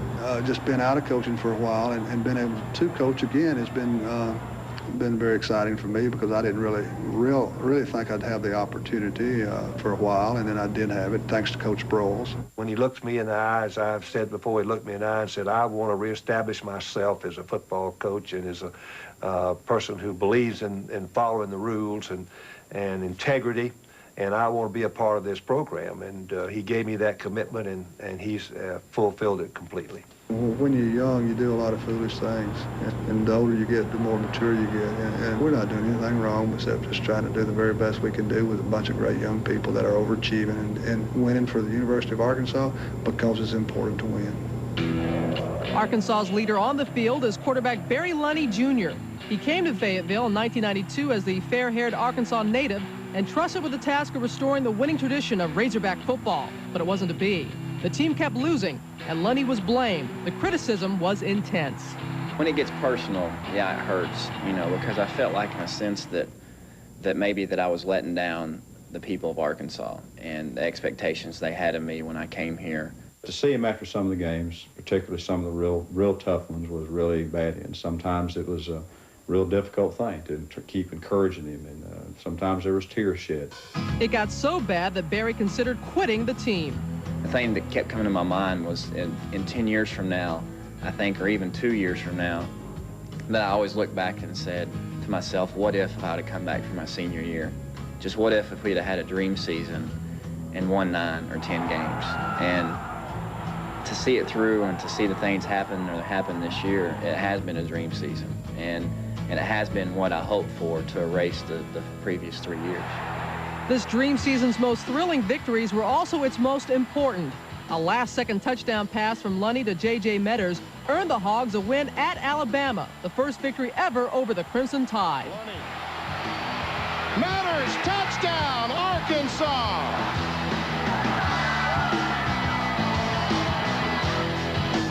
And a late-season 2-point victory over Auburn sealed the SEC West crown. So as they head to the Georgia Dome next week to face the Florida Gators for the SEC Championship, they will be underdogs once again, a feeling that doesn't bother Danny Ford. I like the underdog role. I've always have liked the underdog role. There's been so many people said that you can't do this or you can't do that. And one of the greatest feelings you can have is when you accomplish something that people said you couldn't do.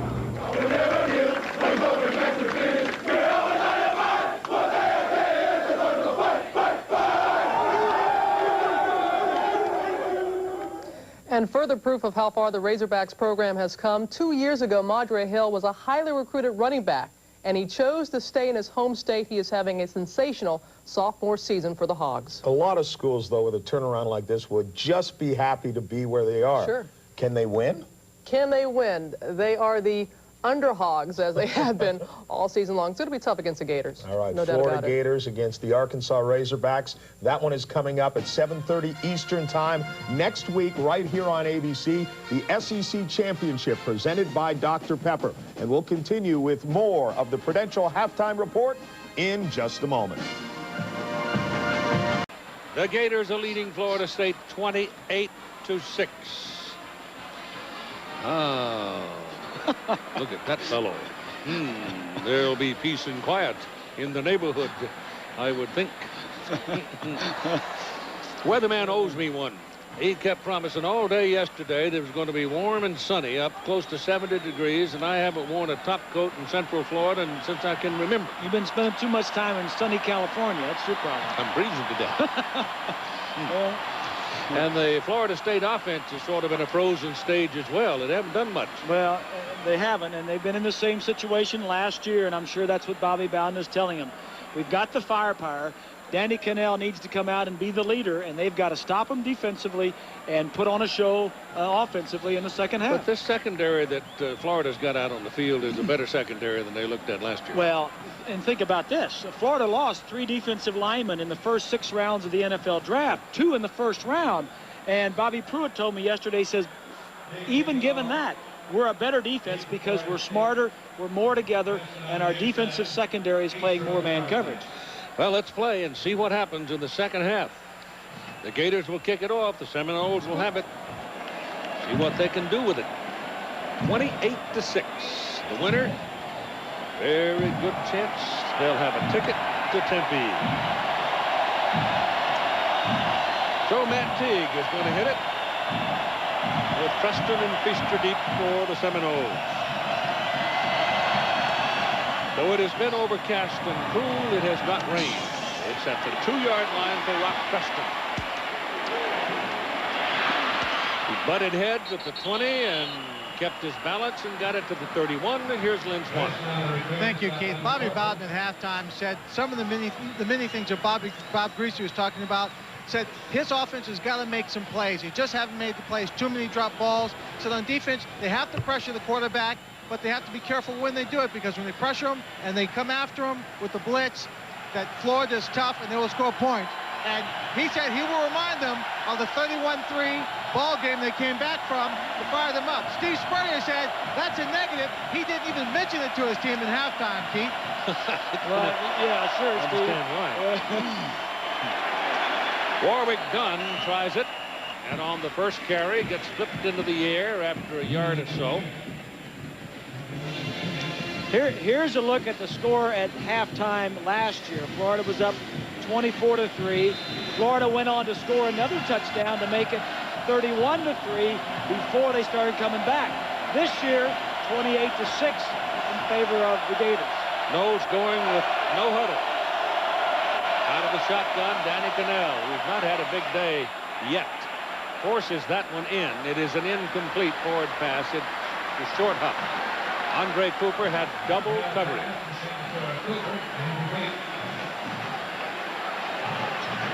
Take a look at the halftime numbers. Total yardage, 304 for Florida, 246 of that through the air. The 1 turnover. The key stat that's not in there, Florida State has sacked Werfel 5 times. They made some big plays rushing and blitzing, but they've also given up some big plays in those blitz situations. On 3rd and 9, Cannell has nobody to throw it to. That is an incomplete forward pass intended for Wayne Messam. So there was just nobody available for Cannell. Well, that's a big series, the first one out. Take a look at what I said earlier. Cannell, keep calm in the swamp. He's not doing a very good job yet, and create turnovers. They did 1 and got 3 points off of it. Sean Liss has had a pretty good day punting the ball and has another good one on the way, all the way down to the 25-yard line where Riddell Anthony fair catches. For Florida, we said they need to keep Werfel clean. Well, I think they've done that. Although he's had 5 sacks, he's also thrown 4 touchdowns. And it's a done deal. Contain Warwick. You've done that pretty nicely, Gators. 51 rushing yards and 21 receiving. Just starting the third quarter of play. 28-6. The Gators now with their first possession of the second half. Elijah Williams and Dwayne Mobley in the backfield behind Danny Werfel. And the chain gang a little bit slow getting over there to put the marker down, but now they're ready to go.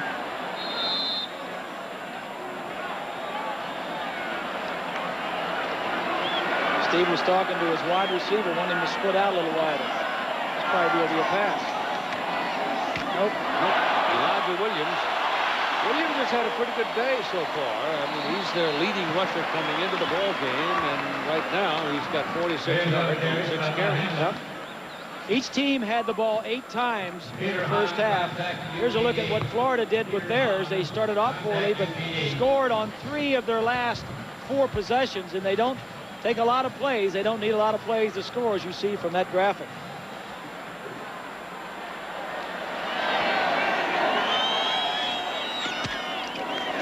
Handed away on a ride to the fullback. A little bit of a old-fashioned belly series move there, and Orpheus Raw's having none of it. He just necked it. Here's a look at what the offense has done in the first half. Werfel, 16, great first half, 3 touchdown passes. Williams leads the rushers with 49. Doring with 5 receptions and a touchdown. Hilliard has a touchdown, and Green also with a score.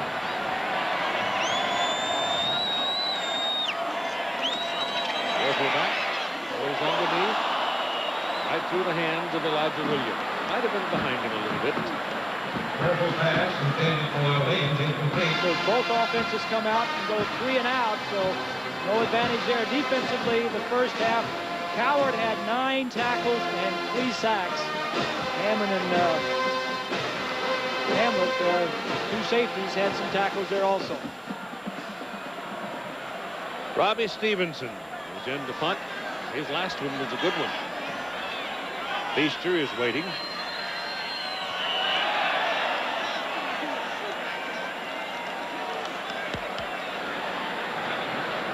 The play clock is ticking along. Dead ball. False start on the offense. 5 yards. Still 4th down. Ron Zook, who coaches the special teams now, watching the punters, the punting team, have a little bit of problem here, but that'll back them up 5 yards, and they'll finally get it in motion. Seminoles ought to come out of here with pretty good field position. Feaster waiting on it at the 39, gets a hole and gets to midfield and finally puts it on the Gators side at the 49 where the Seminoles will go to work. The reason, you know why the reason for that is, though? Media. They had 800 requests for media credentials. John Humanick could only honor 500 and something. But it's a record for any football game ever played in the state of Florida. All right, here come the Seminoles now. First down at the Gator 49-yard line. They got a problem, and part of the problem has to do with things like that, where the man is open, and Danny Cannell just simply didn't get the ball to it. Got to get the ball. Got 8 possessions in the first half for Florida State. He had a field goal after the interception, after the fumble recovery, and then on their 4th possession, they had it on the Florida 26-yard line and only could get a field goal out of it. So offensively, the Seminoles have not done much today. That's thrown to Cooper, and Andre Cooper will get it about 8 yards on the play. So they'll be looking at 3rd down and 2. Well, Cannell was 8 of 21, 67 yards in the first half. Dunn had 11 rushes, 51. Cooper was the leading receiver, 3 catches for 30 yards. Those are not winning figures. No, they're not. They're not for Florida State. Cannell is sacked by Mark Campbell. Can't stand that long. Raiders won't let him. We mentioned that the Gators lost 3 top defensive linemen. This is the one that came back. Campbell, 67, a brace on his left knee. He's had some knee problems. Fights through the block of Hernandez and just runs down Cannell. First sack for the Gators. High booming kick into the end zone. It'll come out to the 20, and let's update that Ohio State-Michigan ball game. Keith, the Buckeyes came out trying to get something going, but Bobby Hoying, back to pass, is picked off by Charles Woodson at the 50-yard line. And Michigan marches from there, a 2-yard quarterback keeper by Brian Greasy. And right now the Wolverines lead 17-9. Keith. Dad's eyes getting pretty wide. I didn't teach him to do that. Those quarterback sneaks are not for me. you get your brains beat out jumping over the top, I want to tell you. This pass is flipped out to Ike Hilliard, and he'll pick up 6-7 yards on the play. And those folks wearing those yellow jackets from Sun Country out in Arizona, watching that Michigan-Ohio State score, you know, their smiles are getting pretty wide now, I suppose. The Estival folk. Because the Buckeyes don't stage a considerable comeback, they're going to get whooped. And they will no longer be number 2. And they'll have undefeated Florida if they can get through this one and win next week against Arkansas. Here's Werfel looking around, looking around. Here's the difference right there. Now, Werfel had time to look all the way across the field. Yep. And then picked his man and got his first down. Terry Jackson out of the backfield.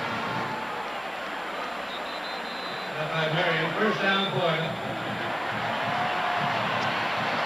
Well, the Nebraska Cornhuskers defense dominated the Oklahoma Sooners. We've got a shaken Florida State player down on the field. But I'll tell you what, when you start looking at what the Florida Gators bring to the ballpark offensively, it's scary.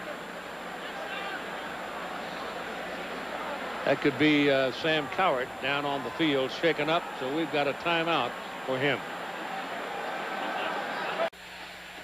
CFA College Football on ABC Sports, brought to you by Pontiac and your local Pontiac dealer. We are driving excitement. And BASF, we don't make a lot of products you buy. We make a lot of the products you buy better.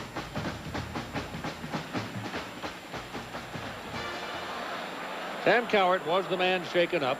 Stinger in his neck. Been busy today. Had a great day. Big time day. The ball is out near the 31, where it's a first down for the Gators. They lead 28-6. They're up faking blitz, and Werfel is saying, all right, I'll change the play here. I'll give it to Elijah. No, Terry Jackson. Jackson stayed at home right here in Gainesville. Picks up about 3-4 yards. Make it 3, call it second down and 7. And the day remains overcast and cool. Very comfortable for the players. They didn't win an SEC championship here at Florida until Steve Spurrier came back to take over the reins. Up the middle. Could drive a truck through it. And it's another first down, and there's a penalty flag. And number 75 comes off the field, Donnie Young. For the Gimpy. Penalties against the Gators. Holding on the offense. 10 yards, spot of the foul. Still second down. They didn't win an SEC championship till he came here, and next Saturday night in Atlanta, Georgia, they're going to play for a third successive. And something that that people will remind Steve about is the 3 universities, the big universities in the state of Florida. Of the 3, it's the Florida Gators that have not won a national championship.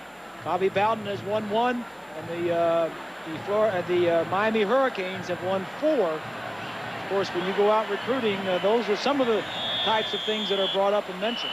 Miami Hurricanes don't play in the SEC either. That's true. It's pretty hard to go through the Southeastern Conference schedule without some scars.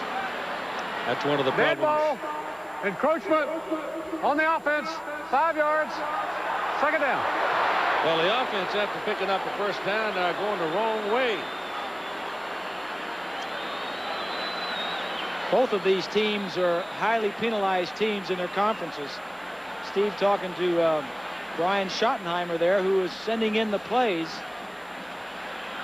So look at Brian. I think his dad Marty is here. Marty here? Yeah, I think Marty came down for the ball game after the Thanksgiving Day game against Dallas. Second down and 18 or so, at least. That ball is thrown down the middle. I mean, just absolutely perfectly laid into the hands of Ike Hilliard on the dead run between two defenders. You just cannot do it any better than this. Hilliard is right here. He's going to come. The coverage is going to be there. There's a little pressure in Werfel's face. Somebody's at his feet. Look at this throw. You normally see that on Sundays, and this young man is just outstanding. Not a strong arm, very bright and very active. Sam Coward is back on the field. Hilliard now has 5 catches for 118 yards. Picked up that first down real quick with all those penalties, didn't it? Yep. That is called time. Wants to talk to the boss with 8:40 to go in the third quarter. Then we come into Atlanta for the primetime presentation of Florida and the Arkansas Razorbacks. The Gators and the Hogs for the SEC Championship at 7:30 Eastern Time next Saturday here on ABC Sports. All right, it's first down for Florida now. The ball is on the 49-yard line. Seminole side of the field. Jacquez Green trying to get around that corner, and number 6, Robert Hammond, won't let him. Saved a big play there, boy. Here's Lynch one. Okay, a couple of weeks ago at the North Carolina game, the Florida State equipment truck suspiciously caught fire and all the equipment burned up. All their away game jerseys, everything else. And their equipment manager, Jimmy Callaway, this man standing right here, in less than a weekend got his team back together. Over $300,000 worth of equipment. But everything you see for this Florida State team is all brand new, from helmets to shoulder pads to jerseys to socks, everything. They did not miss a day of practice thanks to this man. Keith? Suspiciously, huh? Oh, look at this. Wasn't he down? Did the referee blow the whistle? No, but he looked to me like he was on his knees when he threw it. I guess not. Yep. That reminds you of that fella from Nebraska, Mr. Frazier, who threw one like that against Colorado. Yeah. That piece that Lynn just talked about reminds me of let's take a look at this replay. Somebody's going to have a hold of Werfel, and that's Bull wearing a 58. Missed him. Oh, slaps at the ball, yeah. Somebody in the side got him sideways. I don't know if his knee was down or not. I can't tell. Referee was standing right there, so apparently it was not. The ball is now on the 48-yard line. They gained 1 on the play. In compliance with state law, smoking is prohibited in the main seating area. Concourses, restrooms are going to deal. BC Rutgers yesterday, and so was West Virginia Pitt. Syracuse, Miami. That game has some considerable echo to it, too, doesn't it? Big time. Big time. Miami could wind up, what, the Orange Bowl, right? Somebody's going to tie with Virginia Tech for the championship for the Big East. And Virginia Tech had just a great year. But they're not going to get the big bowl bid. They may not get the big bowl bid. They may get to the Sugar Bowl. But it's going to be interesting to see how that shakes out. Elijah Williams, your single back. Danny Werfel giving some hand signals. Very quiet here in the stadium right now with the record crowd on hand because the Gators have the ball. He cannot deliver it, and the umpire throws a flag. Umpire threw the flag just as the ball was fluttering down. That was a forward pass, and it was a blitz, and you got holding on Florida. Yep. So the game has kind of run into a wall here. Well, the defenses have taken over. The first 4 possessions of the second half, 4 punts. 7:14 to go in the third quarter. So the mighty offenses have been stilled for the moment. And Florida State desperately needs some. They need a big dose. They're down by 28-6. Stevenson to punt. Best one of the day was couple of 44-yarders. Killed one down on the 6-yard line. There's another flag. Low line drive. D. Feaster gets it back across the 25 to the 26. And let's see about the flag. Could be an offside there. Feaster on the return shot by George. Flag.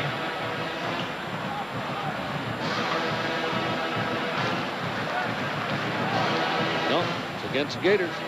Boy, they had a terrible series. They may want them to punt this again because Feaster is an excellent punt returner. Yeah, they might want them to do it again. They've got it up at the 26.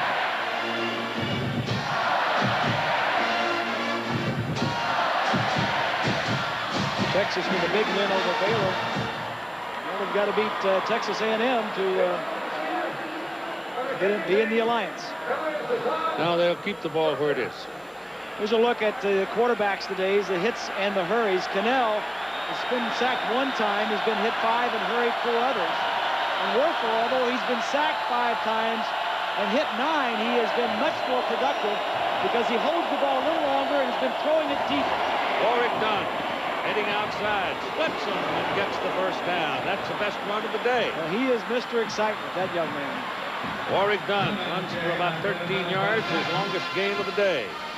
Reminds me of Emmitt Smith, who Lynn talked to a little earlier today, the Dallas Cowboys. They throw him that little swing pass behind the line of scrimmage, and you know that the first linebacker up or defensive back is not going to tackle him. Cannell throws to the sidelines, complete. He's out of bounds. He's way out of bounds. Out of bounds. Way out of bounds. Here's Swanee again. Well, Emmett, you have some observations about this game. Share them with us. I don't think it's going to be a fourth-quarter comeback like it was last year up in Tallahassee.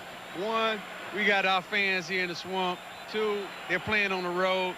3, these guys ain't forgot about last year either. So, and not only that, but Lucky Charm is on our side this weekend. Who's the Lucky Charm? I guess all number 22. All the players coming back. The last time I was at a Florida First State game, we won. So you're the Lucky Charm. Might be.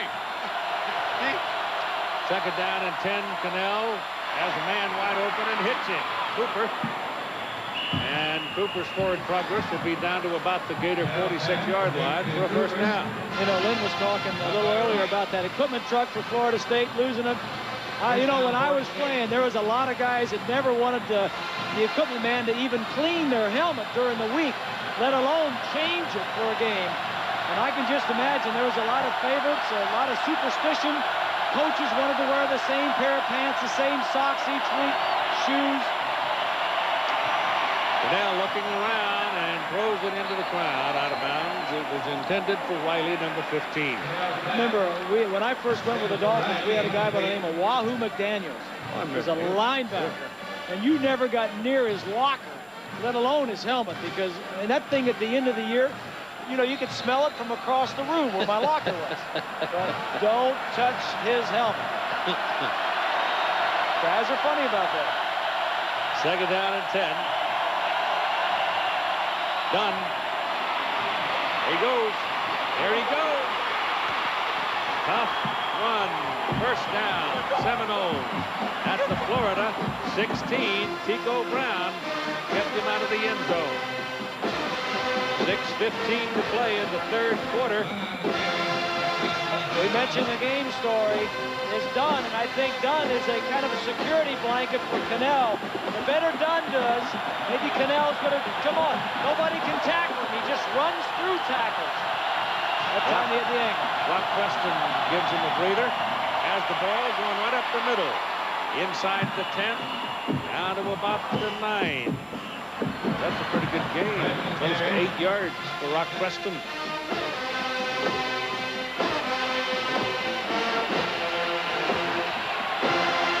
Bobby's got the headset. Bobby's got the headset on now. Is this the beginning of a comeback? Might be. Clay Shimer hopping around on the sideline. Yelling at his pal. Can't play anymore. Bad knee. Goes to Preston. He's inside the 5. He's got a first and goal for Florida State. Down around the 2-yard line.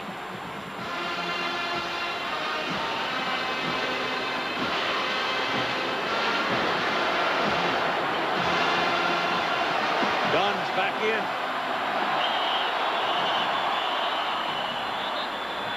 And whistle stop him.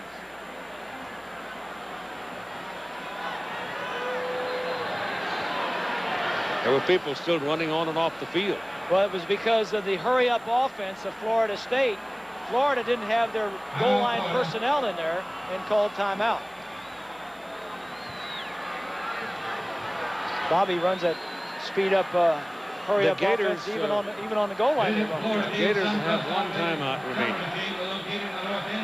Tomorrow night on ABC, a full hour of America's Funniest Home Videos and a brand new Lois and Clark, then Bill Murray and Andy McDowell in the network premiere of Groundhog.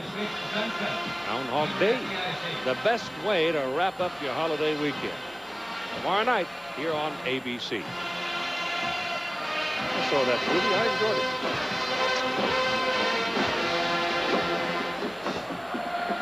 Well, here's a look at the top 25. Ohio State is losing and Tennessee is losing. Florida State. Those three lose. It's going to mess up. Shake up the whole top 7, wouldn't it? Ooh. Syracuse and Miami played tonight. The ball is just inside the 3-yard line. You find out what the official's going to call it. The 3 or the 2. It'll be the 3. The ball is actually touching the 3-yard spot. So it's 1st and goal. Florida State at the Gator 3. It's done. He's in there. Touchdown for the Seminoles. Down to the score. And the Gator hurt on the play. Ben Hanks. Warwick Dunn, 15 carries, 100 yards, and now a touchdown.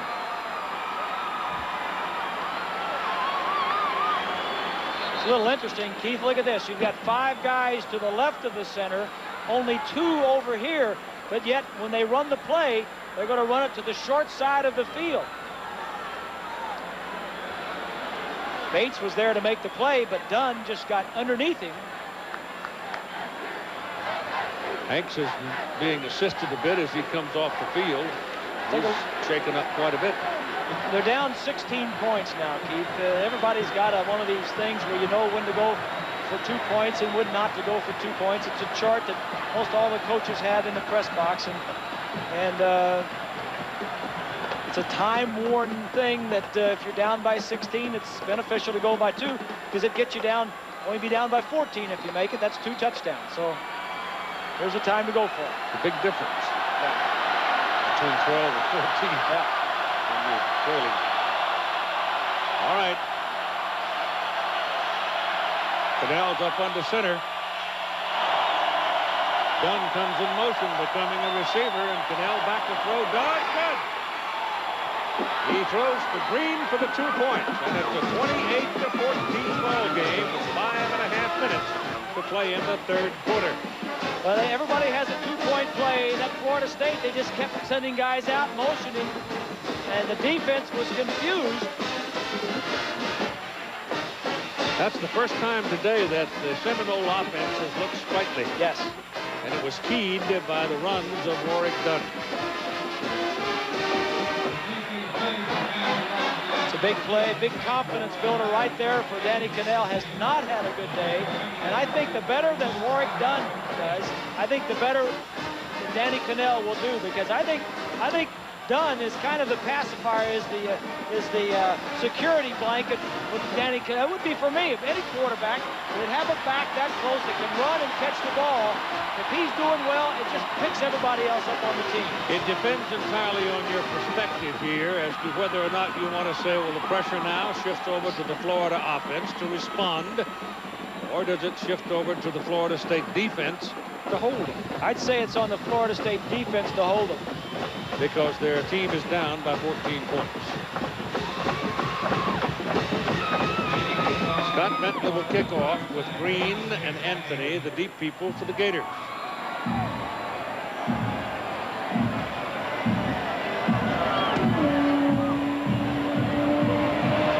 Not too deep. Takes it at the 8-yard line. It's Green. And he finds his way out to about the 27. put a foot down right on the 26. So now let us see. Yeah, Lynn said he talked to Steve coming out at second half, and Steve said that he didn't mention last year's game at all to him. Well, I'll guarantee you, one of those coaches in there mentioned it to him if it wasn't Steve, because that's, you know, it's don't let this happen again. He says that's, you know, has he gone a little conservative? Well, I don't. He ran the ball well in the first half. I don't think he's going to be conservative on this drive right here. I think we're going to see him open it up again. Warfield comes out on first down, lets it go down the middle for Hilliard. He's got it. There's your answer. Touchdown.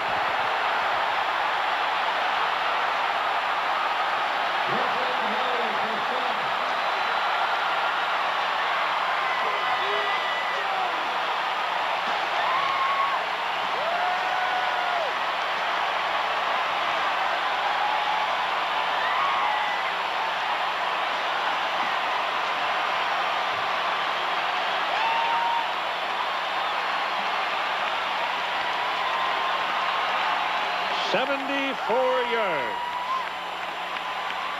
giving Hilliard 6 catches, 2 touchdowns, and 192 total yards on the day.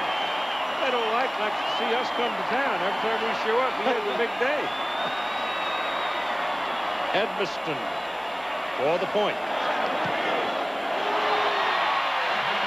35-14 Gators.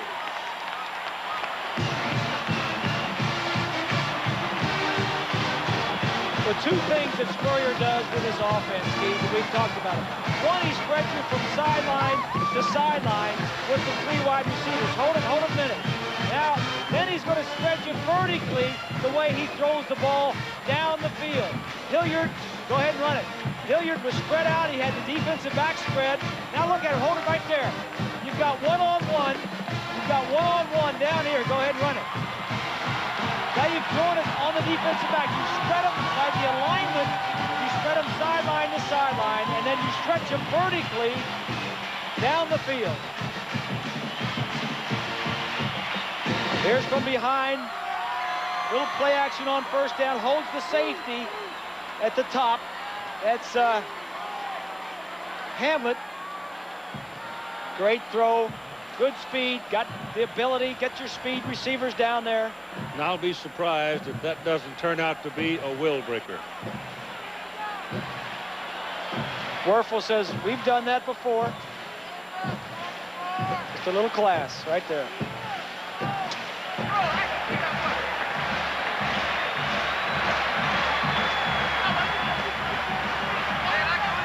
That is the 70th team touchdown for the Florida Gators this year, which is a season record in the SEC. This is Brock Preston. Waited too long to commit himself, and so he stopped at the 19-yard line. Here's Swanee.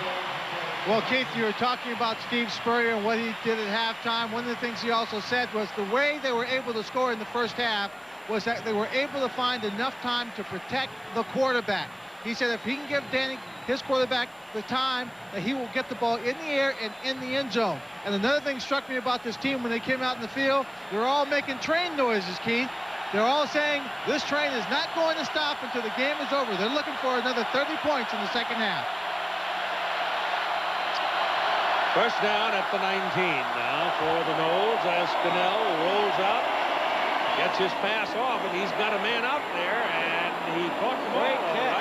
Great catch by E.G. Green, and a first down all the way down to the Florida 46-yard line. Update on Ohio State, Michigan from John Saunders. Keith, Eddie George having a pretty good day as well. He's up around 100 yards, and he takes this one in for a touchdown. They go for the two-point conversion on the straight handoff, and George gets to the 1, so it's still a two-point game. Keith. Well, that tightens things up into a feverish fervor. Yes. At big old Michigan Stadium. First down at the 46 now, as the Noles try to come back with another one. This is done. First man got his hands on him, Antone Lott. He could not hold him, and he'll get a half a dozen yards out of it. Go back and take a look at the catch before we took that update. E.G. Green, this was a throw.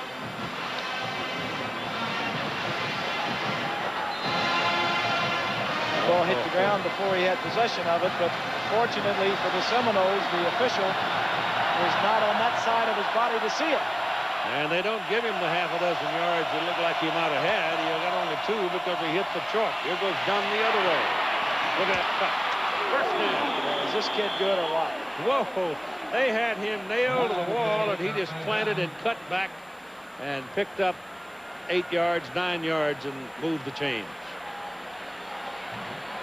Ben Hanks, what a great career he's had here at the University of Florida. They unretired Steve Spurrier's number. Steve brought it out of retirement, so this is a good kid. The 5th-year senior, he's going out. This is his last game here at Florida Field. Yeah, he's already got his degree. Yes, he does. On first down, Cannell wants to go big. He's got Cooper, and he can't come in with it. Lot covering on the play. It'll be second down and 10 years later. Well, Keith, if you count the officials, you'll find that you're 1 short because Tommy Hutt, the backfield judge, just went into the locker room. He felt a hamstring pop, and so he went out. There is no backup judge official on the field, so they're going with 6 for a while here. Keith? Pulled a hamstring, huh? Trying to run with all those kids. That's true. Can't run with these guys. Block Preston in the backfield. Gets a block for his quarterback. And then he throws it into coverage. There was 1 receiver. Now there are 2 receivers and 5 blue shirts. Yep. That's not very good odds. Well, there's no question that the defense of the Gators, the secondary, is covering man-to-man a lot. But there are some balls that should be completed that are being thrown a little bit high by Danny Cannell. 3rd and 10.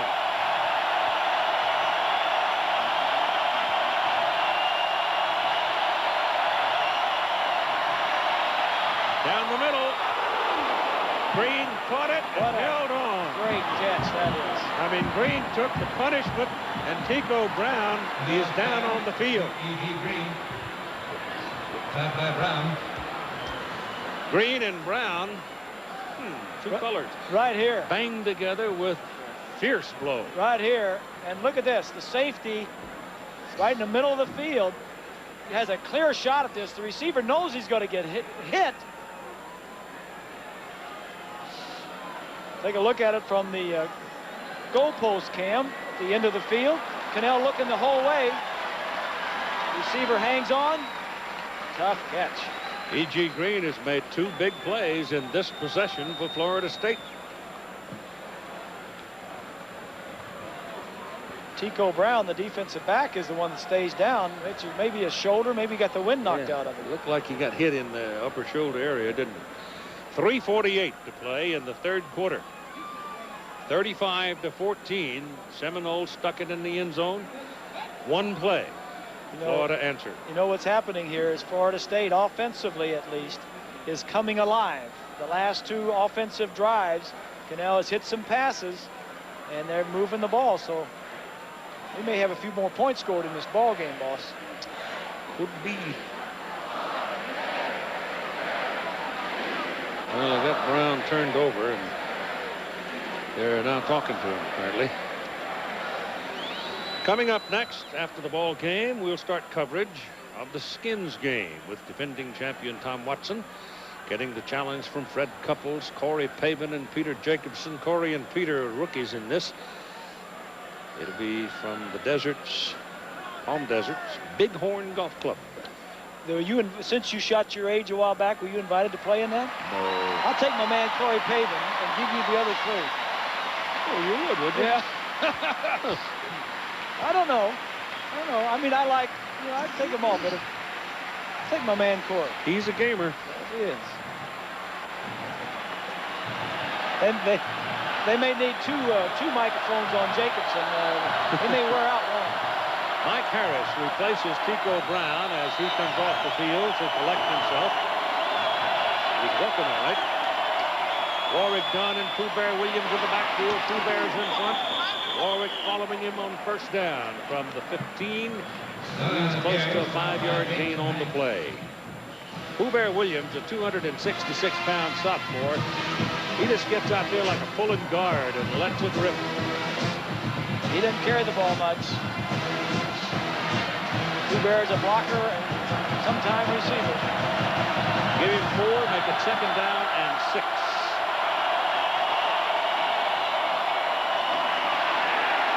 Good defense.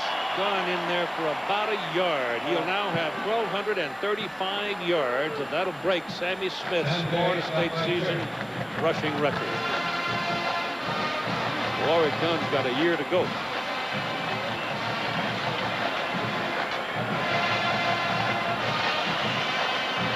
Gained over 1,000 yards last year in addition, so that's 2 years in a row. Outstanding player. 3rd and 6. 3rd and 5, actually. Shotgun for Cannell. Nobody. Now he throws it in the back of the end zone. Cooper got a hand on it, but couldn't reel it in. You're right. Nobody got open. Update, Michigan, Ohio State. John. Pass intended for Cooper. Keith, the Ohio State Buckeyes give up 124 yards a game on the ground. In this one, Tim Biakabatuka alone has over 300 yards. Clarence Williams, that was an 8-yard touchdown run for him. 24-15 the score. Keith. That's just shocking to me that Biakabatuka has gotten loose that much. If you can't stop the run, that's the first thing defensively you have to do. Well, if Michigan beats them, then Northwestern is headed for Pasadena. That's exactly right. What a story that is, huh? That'll keep you and me entertained. Bowden decides to go for a field goal here, down 21 points. Well, it is not a fake, as you might have suspected or have been suspicious of.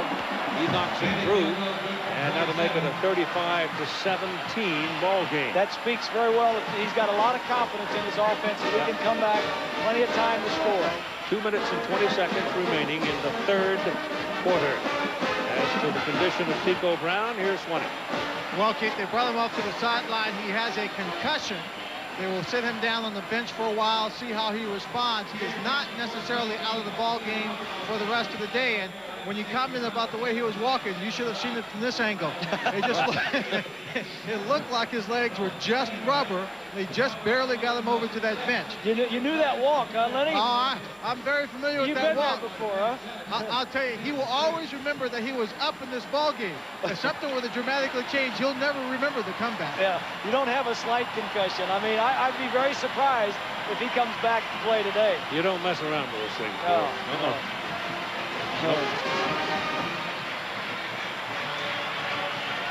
Now, we've had a lot of concussions this year at all levels of football. I think all of college football and pro football, Keith, the players are making, they're bigger, they're stronger, they're faster, they're hitting each other with more force, and it's outstanding play, as you've seen some great collisions here today. But the body is still the same. The head is still the same. If you hit them in the head, they're going to have concussions. The kickoff by Bentley goes down to the 4-yard line for Green.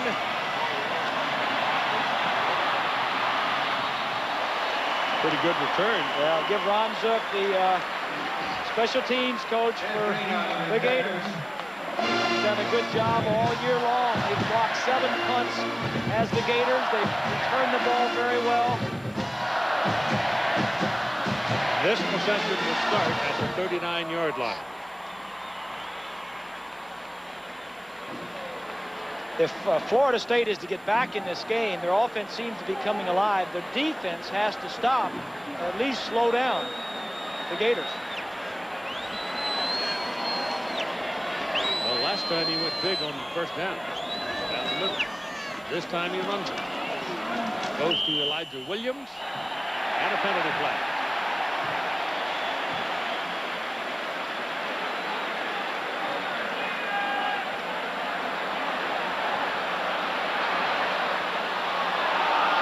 Holding Gators.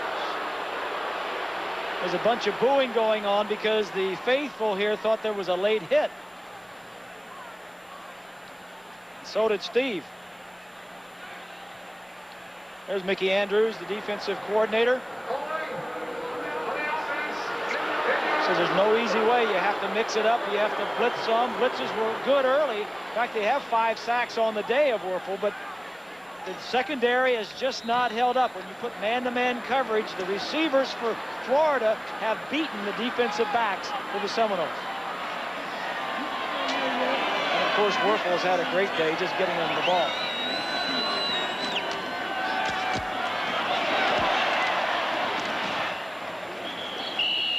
He's poison for him. Matt Hilliard, every time he gets it, thinks something exciting happens. But for a change, they're able to collar him and contain him. Mike Hilliard, I'll tell you, he was something else, something special. He went out a little bit earlier with an injury, came back. Well, he had a big day in that Tennessee game, remember? Yep, I sure do. Huge day. They don't have a shortage of wide receivers here at Florida.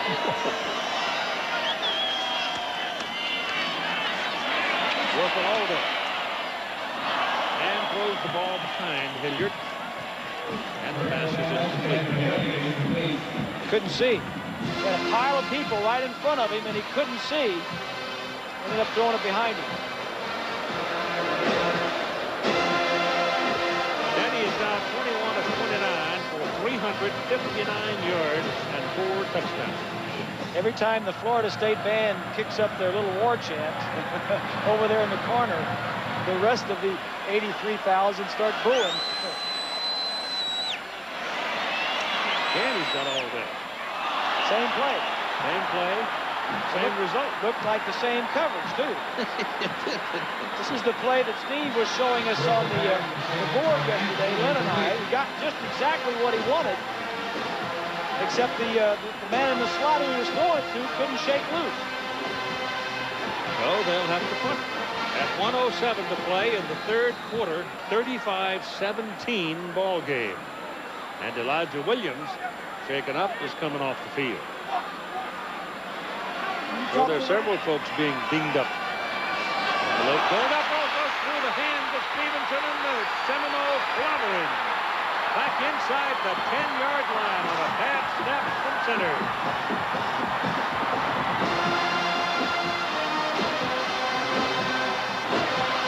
Kevin Johnson couldn't get the ball back to him. Right to his hand. Snap was a little high and wobbly. You got to put that one on the center to begin with, but the punter could have come down with it. Big turnover in this ball game for the Seminoles.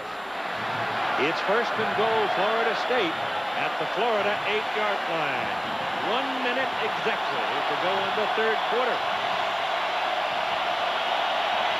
Warwick Dunn in the backfield with Two-Bear Williams as they work out of the shotgun. Cannell looking around. He's got Cooper. Touchdown. Cannell's warming up just like last year.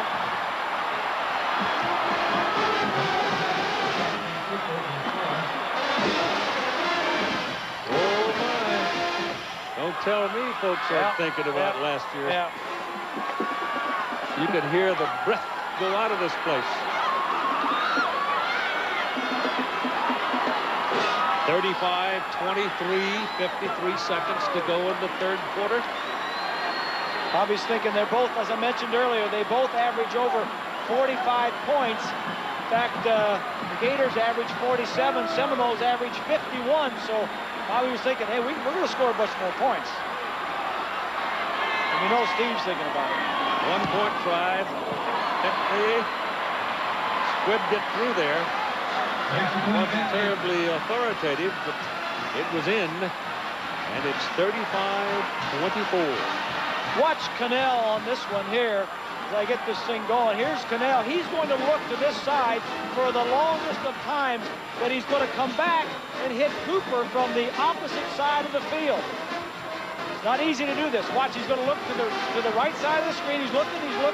Oh, he's covered. Now I see high, going high to the back of the end zone. That's something you work on, but very dangerous. You got to make sure you get it over all of the defenders and in between them. Danny Cannell is warming up.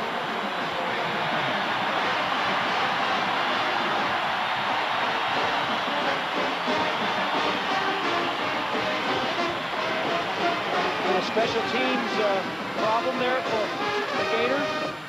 Set up that touchdown.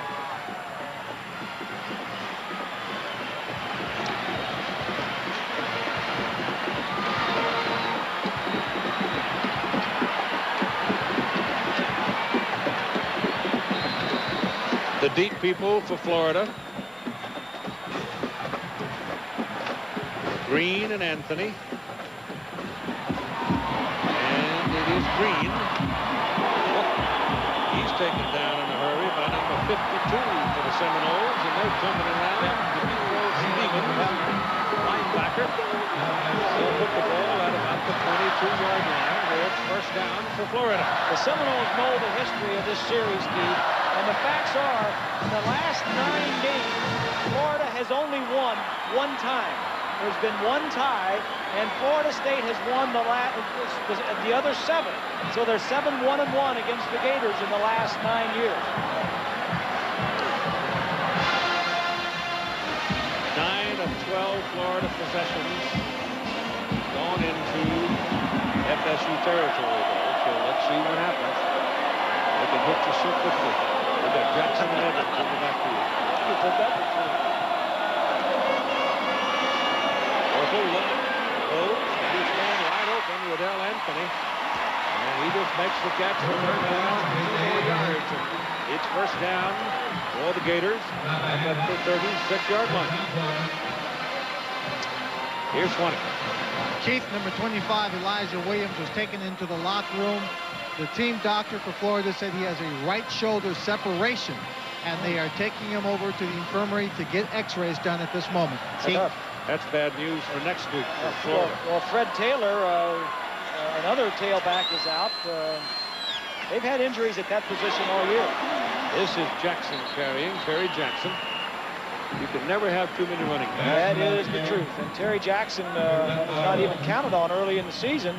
With the injuries to Fred Taylor and now Elijah Williams, he's gotten a lot of playing time. Down to the final seconds of the third quarter. Florida 35, Florida State 24. Back for the finish after this message and a word from our ABC station.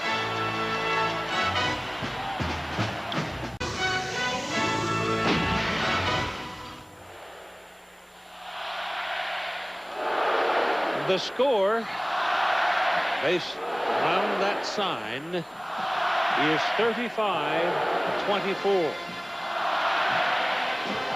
The only sage advice that is available at this juncture I would suggest to you is hold on to your seat and try to breathe. Second down at 6 for Florida at their own 40. Back goes Danny Work. Pressure coming, steps away from it, loops the pass out. Good to Evans. He's wide open. Big play. And the big old fullback puts that ball down inside the 25-yard line. First time they've run that play all day. Well, you're right, and it's only the third pass that Evans has caught all day. I mean, all season. Here's Evans. It's a play action. The wide receivers are going to clear everybody out. But out here on the side, the linebackers, it's man coverage, and they get fouled up on which one to cover. Evans down here, third reception of the year. Well, his defender saw that big old fullback coming down there on a full head of steam, and Sean Hamlin said, I need some help. Pass to the corner for Doring. He's out of bounds.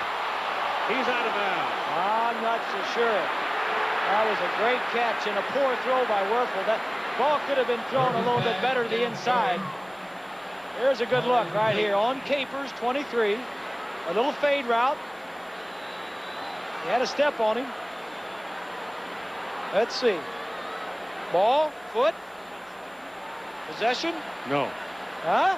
Not when they're doing out of bounds. I don't know. Close call. I think you got a split vote up here. Doesn't matter. The man down there in that funny shirt said he was out of bounds. And he didn't have a replay either. Second down and 10. Danny looking at him again. He's got it right through his hand this time.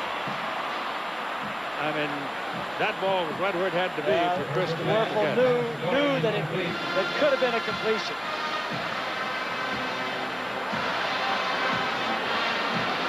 Here's a previous play. The official has to look through the receiver. You know, one guy cannot do that. One guy cannot see if he has possession of the ball and look at the foot at the same time. Just can't do it. It's still third down and 10. They're short in the back official, judge too. is not out there. Yeah, he's gone. That's right. Werfel going the other way. See what's over there, and same result. Incomplete. Intended for Riddell Anthony. Well, Steve thinks, well, he's still thinking about it. He forgot to tell the field goal team. He said of 3 times, we should have completed at least one of those for a touchdown.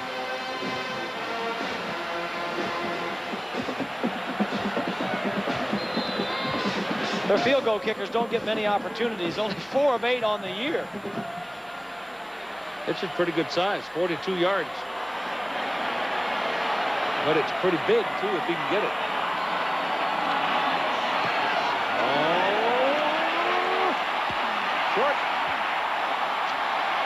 Didn't quite get the hand. I don't think the snap and the hole were totally together on it. The whole thing was a little bit out of sync, but it didn't work.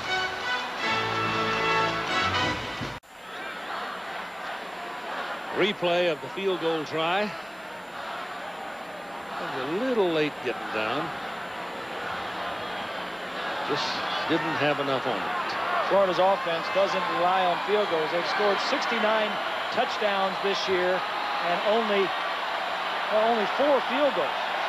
He probably woke Bart up and said, "Go in and try a field goal." He said, "Huh?" Yeah. Say Me? what? You want me to do something? Say what? It's not an extra point. It's a field goal. All right, first down for the Seminoles, just short of the 25. And Cannell back. Slammed by Hanks. Ben Hanks hammered him in the back, and it's an incomplete forward pass. Spurrier is irate about something on the sideline. He thought it should be a fumble, obviously. Well, let's see. I think it's going to be Hanks, isn't it, coming on the blitz? Ben Hanks. I can't tell from that angle. You know what? Spurrier's right. I can't tell. Let's see. Spurrier's right. If his arm is going up or forward. It just started up. It just started up. Cannell's pass has got a man over there. That's Cooper. And Cooper's out to the 45-yard line. That is a first down. Move the chains, and here's Swanee. Keith, I talked to the official about what happens when you lose the back judge, and they said that the 2 judges deep in the backfield on the far sides of the field, what they have to do is get deeper and then come in faster, and then the line judges will move back. When they do that, they're not going to be in the best of position to call the close plays on the sideline, Keith. Yeah, they definitely needed the back judge who was usually the field judge who was usually in the middle of the field. This is Dunn slicing into the middle for about 5 yards up close to midfield. Time remaining 13 minutes and 30 seconds. 11-point lead for the Gators at 35-24.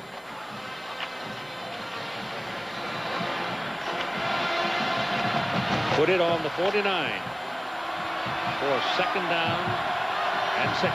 Short 6.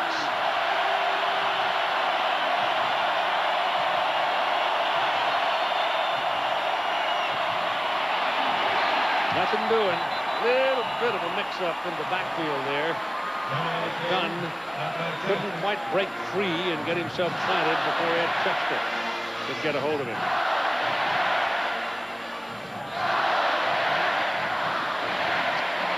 Ooh-wee, there's big things happening in Ann Arbor, folks. We'll tell you about it after this next play. And they're smiling in Evanston, Illinois. Loss of a yard and a half on that last play. Cannell now rolls it out, gets his pass away, and it's completed to E.G. Green. No, they're saying you dropped it, son. You didn't have control of it. And he finds it hard to believe, and here's John Sunders.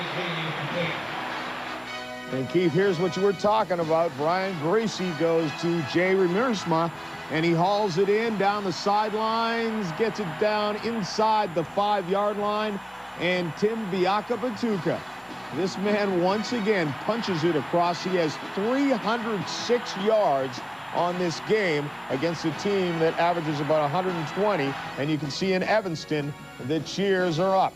31-15, Keith. Spinning, beautiful kick back to the 10-yard line where Riddell Anthony fair catches it. What a lot of strange things happening on this final Saturday of the football season. U.S. Navy, you and the Navy, full speed ahead.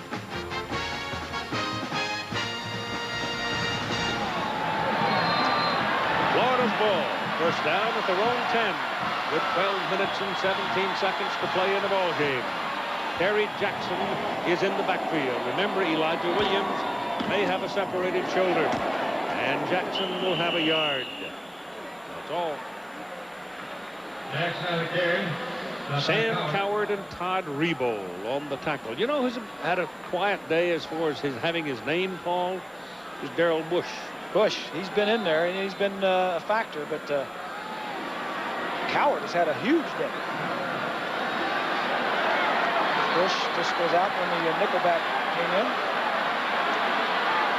Mobley is now at tailback. He's a fullback who's now at tailback. And Werfel taken down inside the 5-yard line. Got to be Coward. Oh, it's Boulware. 58, not 56. Peter Boulware. Came in with 8 sacks on the season. He leads the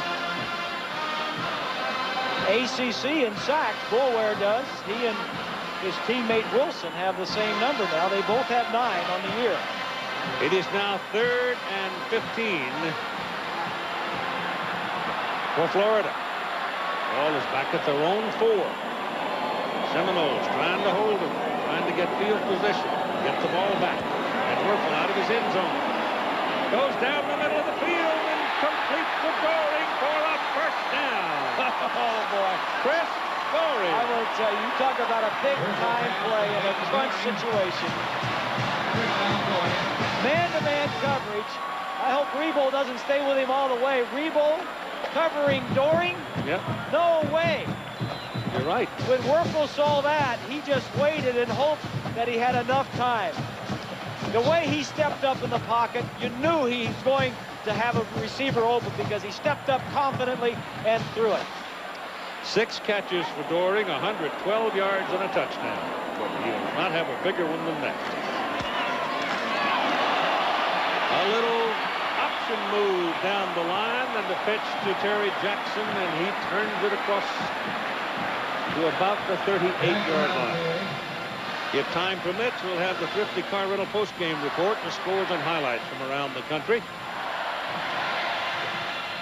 So put the marker down and march off another 10 yards with a change. And first down for the Florida Gators.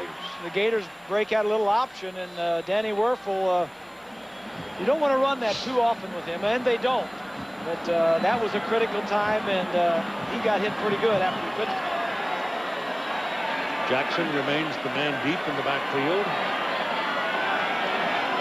Florida now starting to eat up a little real estate, and more importantly, take some time off the clock as Terry Jackson runs for another first down. You know, the amazing thing, Keith, is that we've only had 1 turnover in this entire ballgame. And that's what Florida State needs now. They need a turnover. Well, they had one very, very early on. 20. Keith, Terry Jackson is in a long line of number 22s for Florida, and I'm not talking about the likes of Emmitt Smith. You see, in 1990 to 93, his brother Willie Jr. wore that number, as well as his father Willie Sr. from 69 to 71. And with Steve Spurrier allowing number 11 to be on the field, I doubt the 22 might ever be retired. Yeah, I wouldn't think so. He's a pretty good-looking running back, I tell you. He's not all that big, 201 pounds, but he can move the stack. And we've seen him do it on 3 occasions so far today. He now has 75 yards on 11 carries for the touchdown. We did the Gators earlier in the year against Tennessee when both Taylor and Williams were hurt, and Jackson played very well. 2nd down and 5. And Florida now just kind of hunkering down because they want to burn up some clock. And they're moving it on the ground. There's a little option action again going to Jackson. And he will have another 1st down, but there is a penalty flag.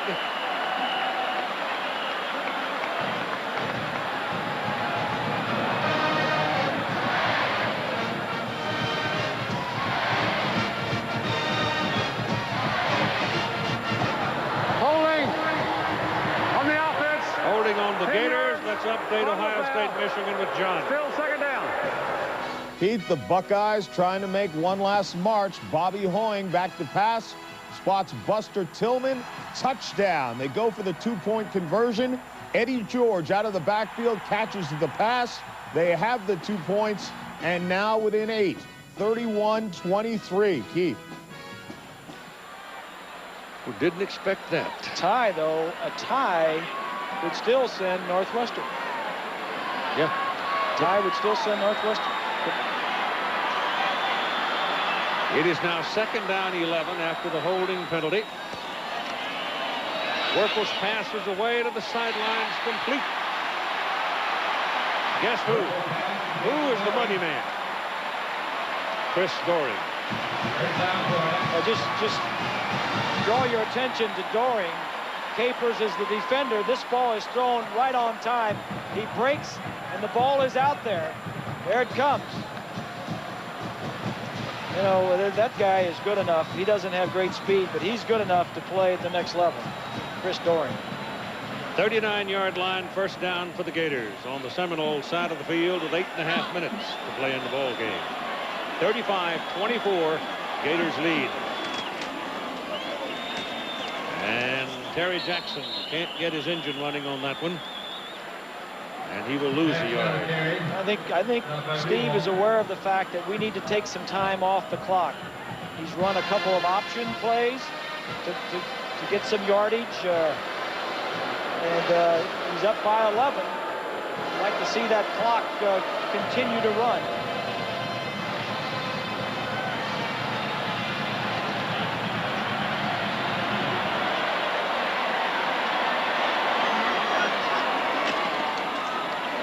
Second down. Werfel and Jackson almost run together. And finally, number 85, Andre Wadsworth, drags Jackson down as he gets to the 36. So he's 7 yards away from the 1st down as they come up on the 3rd down snap. Here's a look at Eric Kresser, the backup quarterback. Set a record against Northern Illinois of 458 yards. And the starting quarterback is about to break the backup quarterback's record. 444 yards in this game for Werfel. 3rd and 8. Intercepted. They got in his face. He tried to dump it off, and it is intercepted by Renard Wilson. But is there a penalty flag somewhere back upfield?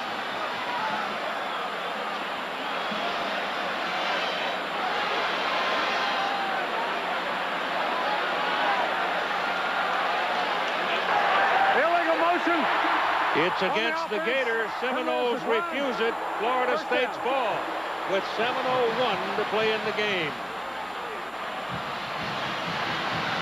Pressure on the quarterback, and he tried to hit his outlet. The back was trying to slip through.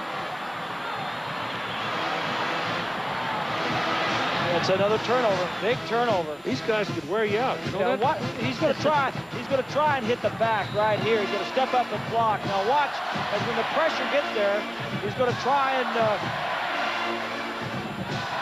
pressure comes. A little blitz. Back picks up the blitz. Now he's getting pressure, and he wants to hit the back that was blocking, and the man that was being blocked by the back intercepted the ball. So it's 1st down at the 41-yard line. And Warwick Dunn will pick up 3.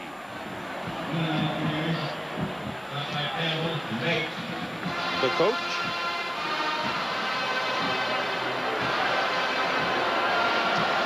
organizing. Second down and 7.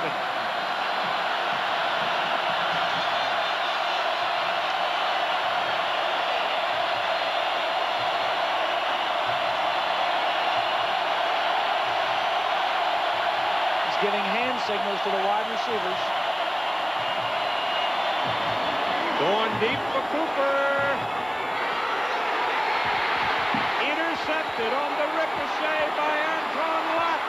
And coming back.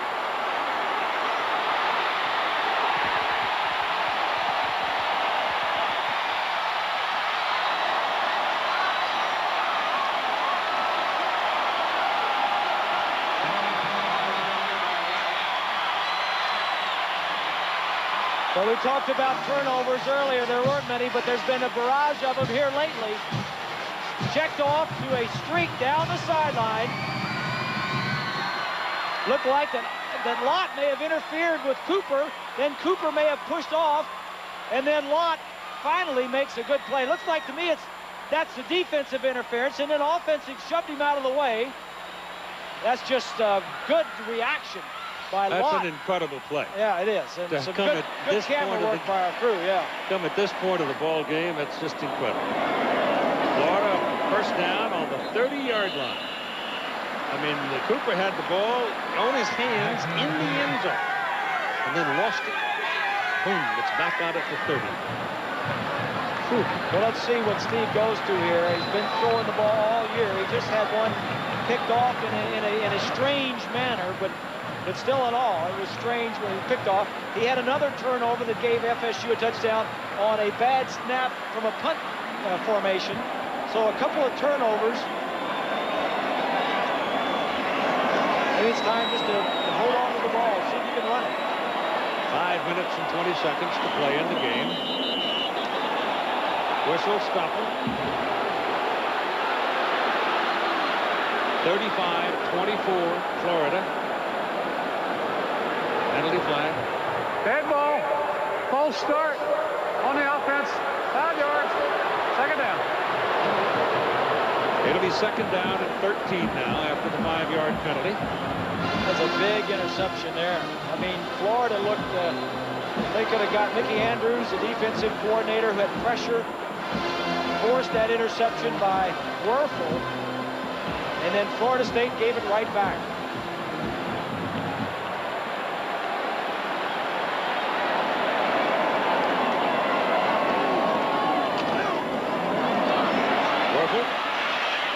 Flips it up the field, and it's incomplete, intended for Jerome Evans. Let's go back one more time and look at this. Florida State, if they hit this in the end zone, they're only down by 4, but little hand fighting, hand checking going on. He could have caught it. Then it was intercepted. But that's a wonderfully alert play by Lott to realize where he was, where the ball was, all of that. Yep. And return it some 30-odd yards. Lott's made some big plays. He's forced 4 fumbles and recovered 1 this year. That was his first interception of the year. We're inside 5 minutes at 4:57. Werfel looking around, is hit from behind. The ball flying around. I don't know. I think he's going to say that was... I think that was a fumble. He's ruling that as a fumble. It a fumble. He did not wave it off as an incomplete forward pass. And look, let me see it. Let's see if his arm is coming forward on this one, up or forward.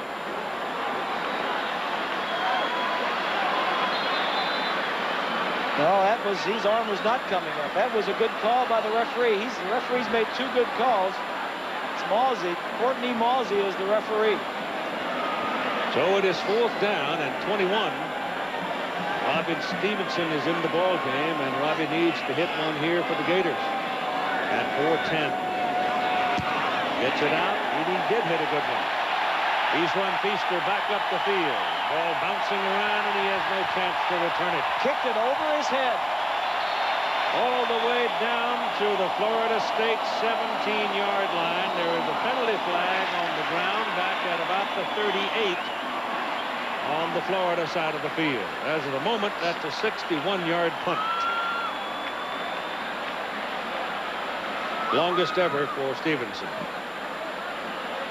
They're discussing the penalty flag.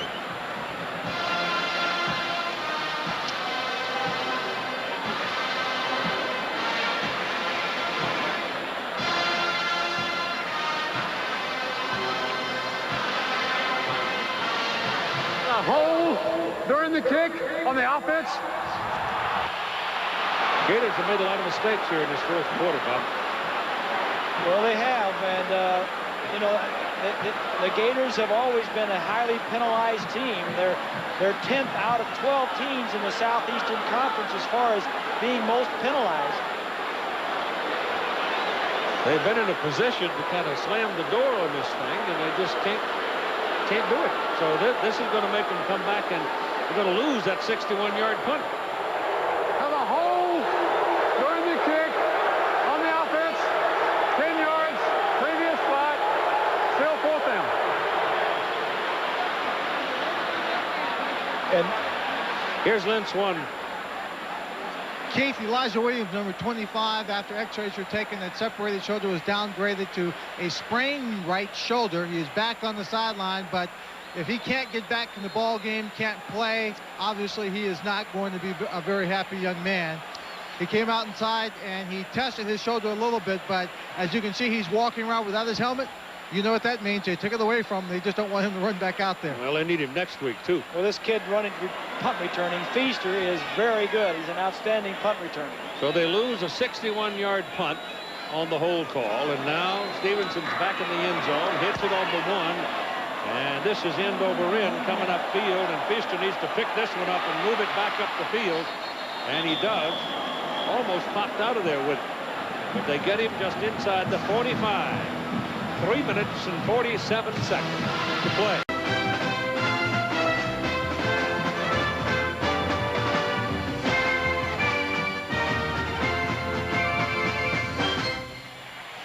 .347 to play in the ball game. An 11-point lead for Florida. Put it on the 45-yard line and call it first down for Florida State. Where that punt, where they would have gotten the punt was on the 17-yard line. Where it is now, that penalty for Florida effectively was 39 yards on the penalty. That much of field position. Cannell's pass quickly to Preston. And he's taken down inbounds at the 41. So it's a short pass, short gain, and the clock continues to run. Each team, Keith, has had the ball 15 different times. This is the 31st possession of the ball game. That is a lot of possessions. Second down and 7.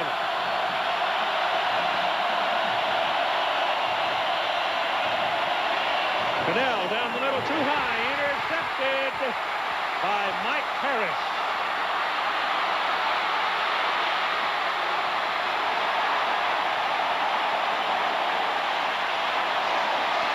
That may do it.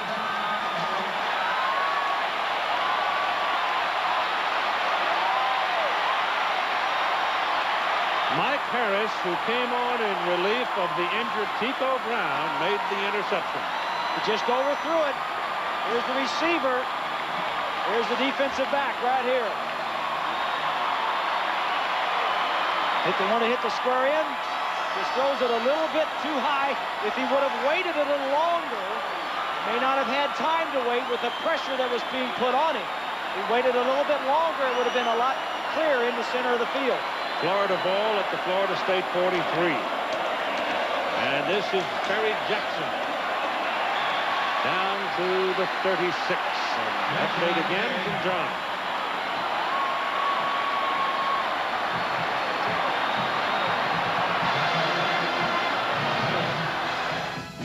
All right, Keith, thanks a lot. We want to do this comparison of the two most talked about Heisman hopefuls. Yesterday, you see the numbers for Tommy Frazier. Eddie George today, over 100 yards, but he's losing, and that could hurt him. Back to you.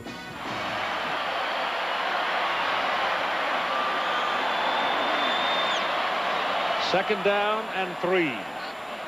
Florida trying to burn the clock. Give it to Jackson. And he's close. In fact, he's got a first down. big first down as we show 2:17 to play. What you want to do now is just take some time off the clock. If you've got a running game, now is the time you want to use it. Ball up to 32.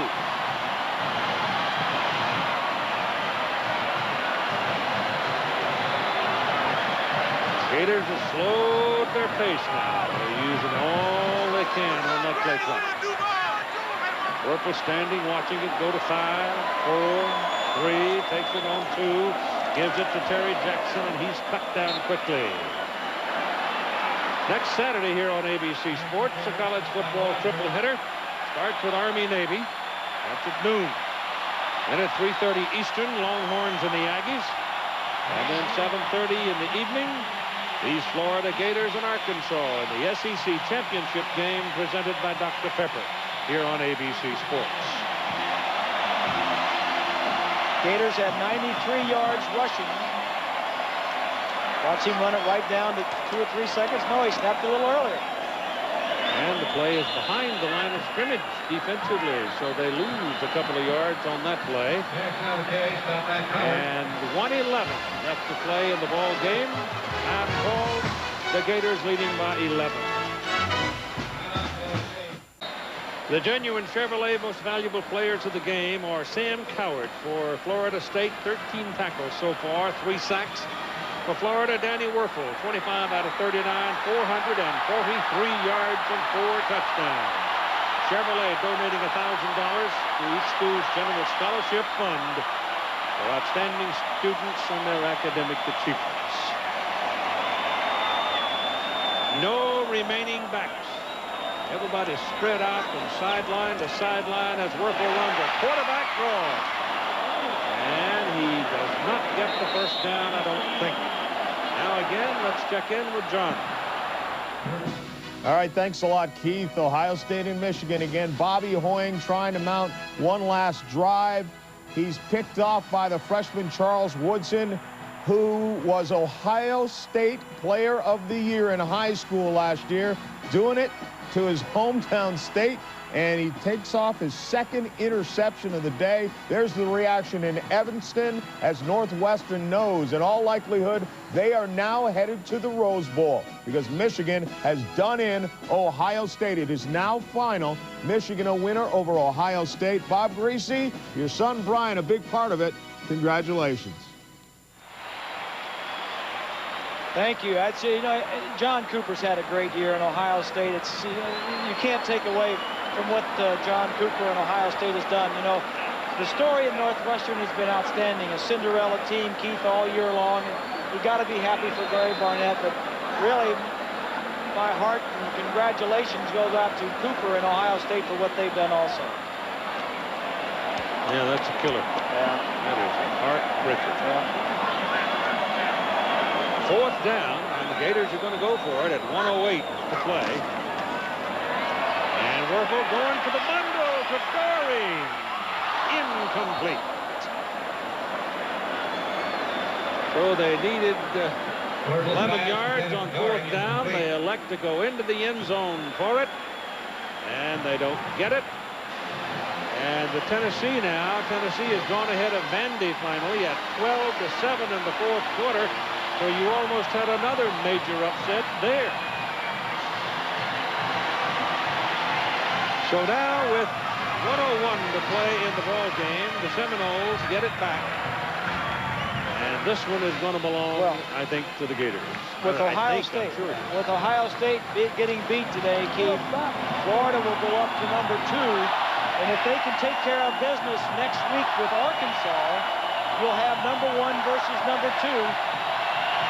Nebraska and Florida if they get by next week, Arkansas. That's an incomplete forward pass intended for Cooper. 56 seconds to play. And here is that Tennessee go-ahead touchdown. Good job. Well, the folks in the Citrus Bowl might have been a little bit worried with Tennessee losing as well.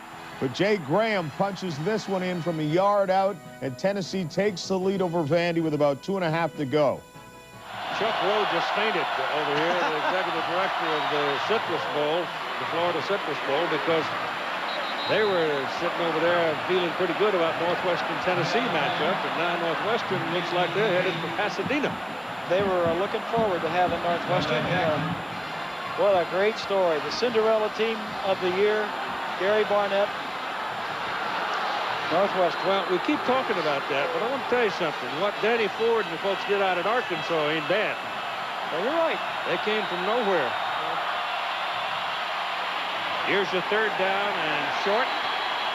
And the forward progress looks like it might very well be a first down. But what we're doing now is just simply running out the clock. This ball game is in the bank for the Florida Gators. They have a lead of 35-24, and the clock is running. Well, we said John Cooper had a great year, and Ohio State. What about these Florida Gators and Steve Spurrier? Well, they were expected to be a good football team, and they have been a good football team. There's a lot of talent around here. That pass is intercepted on the ricochet, and the game is over. So you might as well just go ahead and sit down, son. The party is on in Gainesville as the Gators have defeated a Bowden. That's you.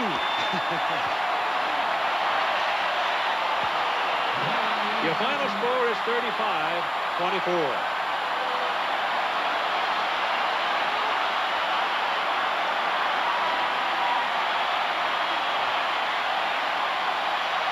And so we will see you then with these same Florida Gators from the Georgia Dome next Saturday night as they try to win their third successive SEC title. Now stay tuned for the Skins game.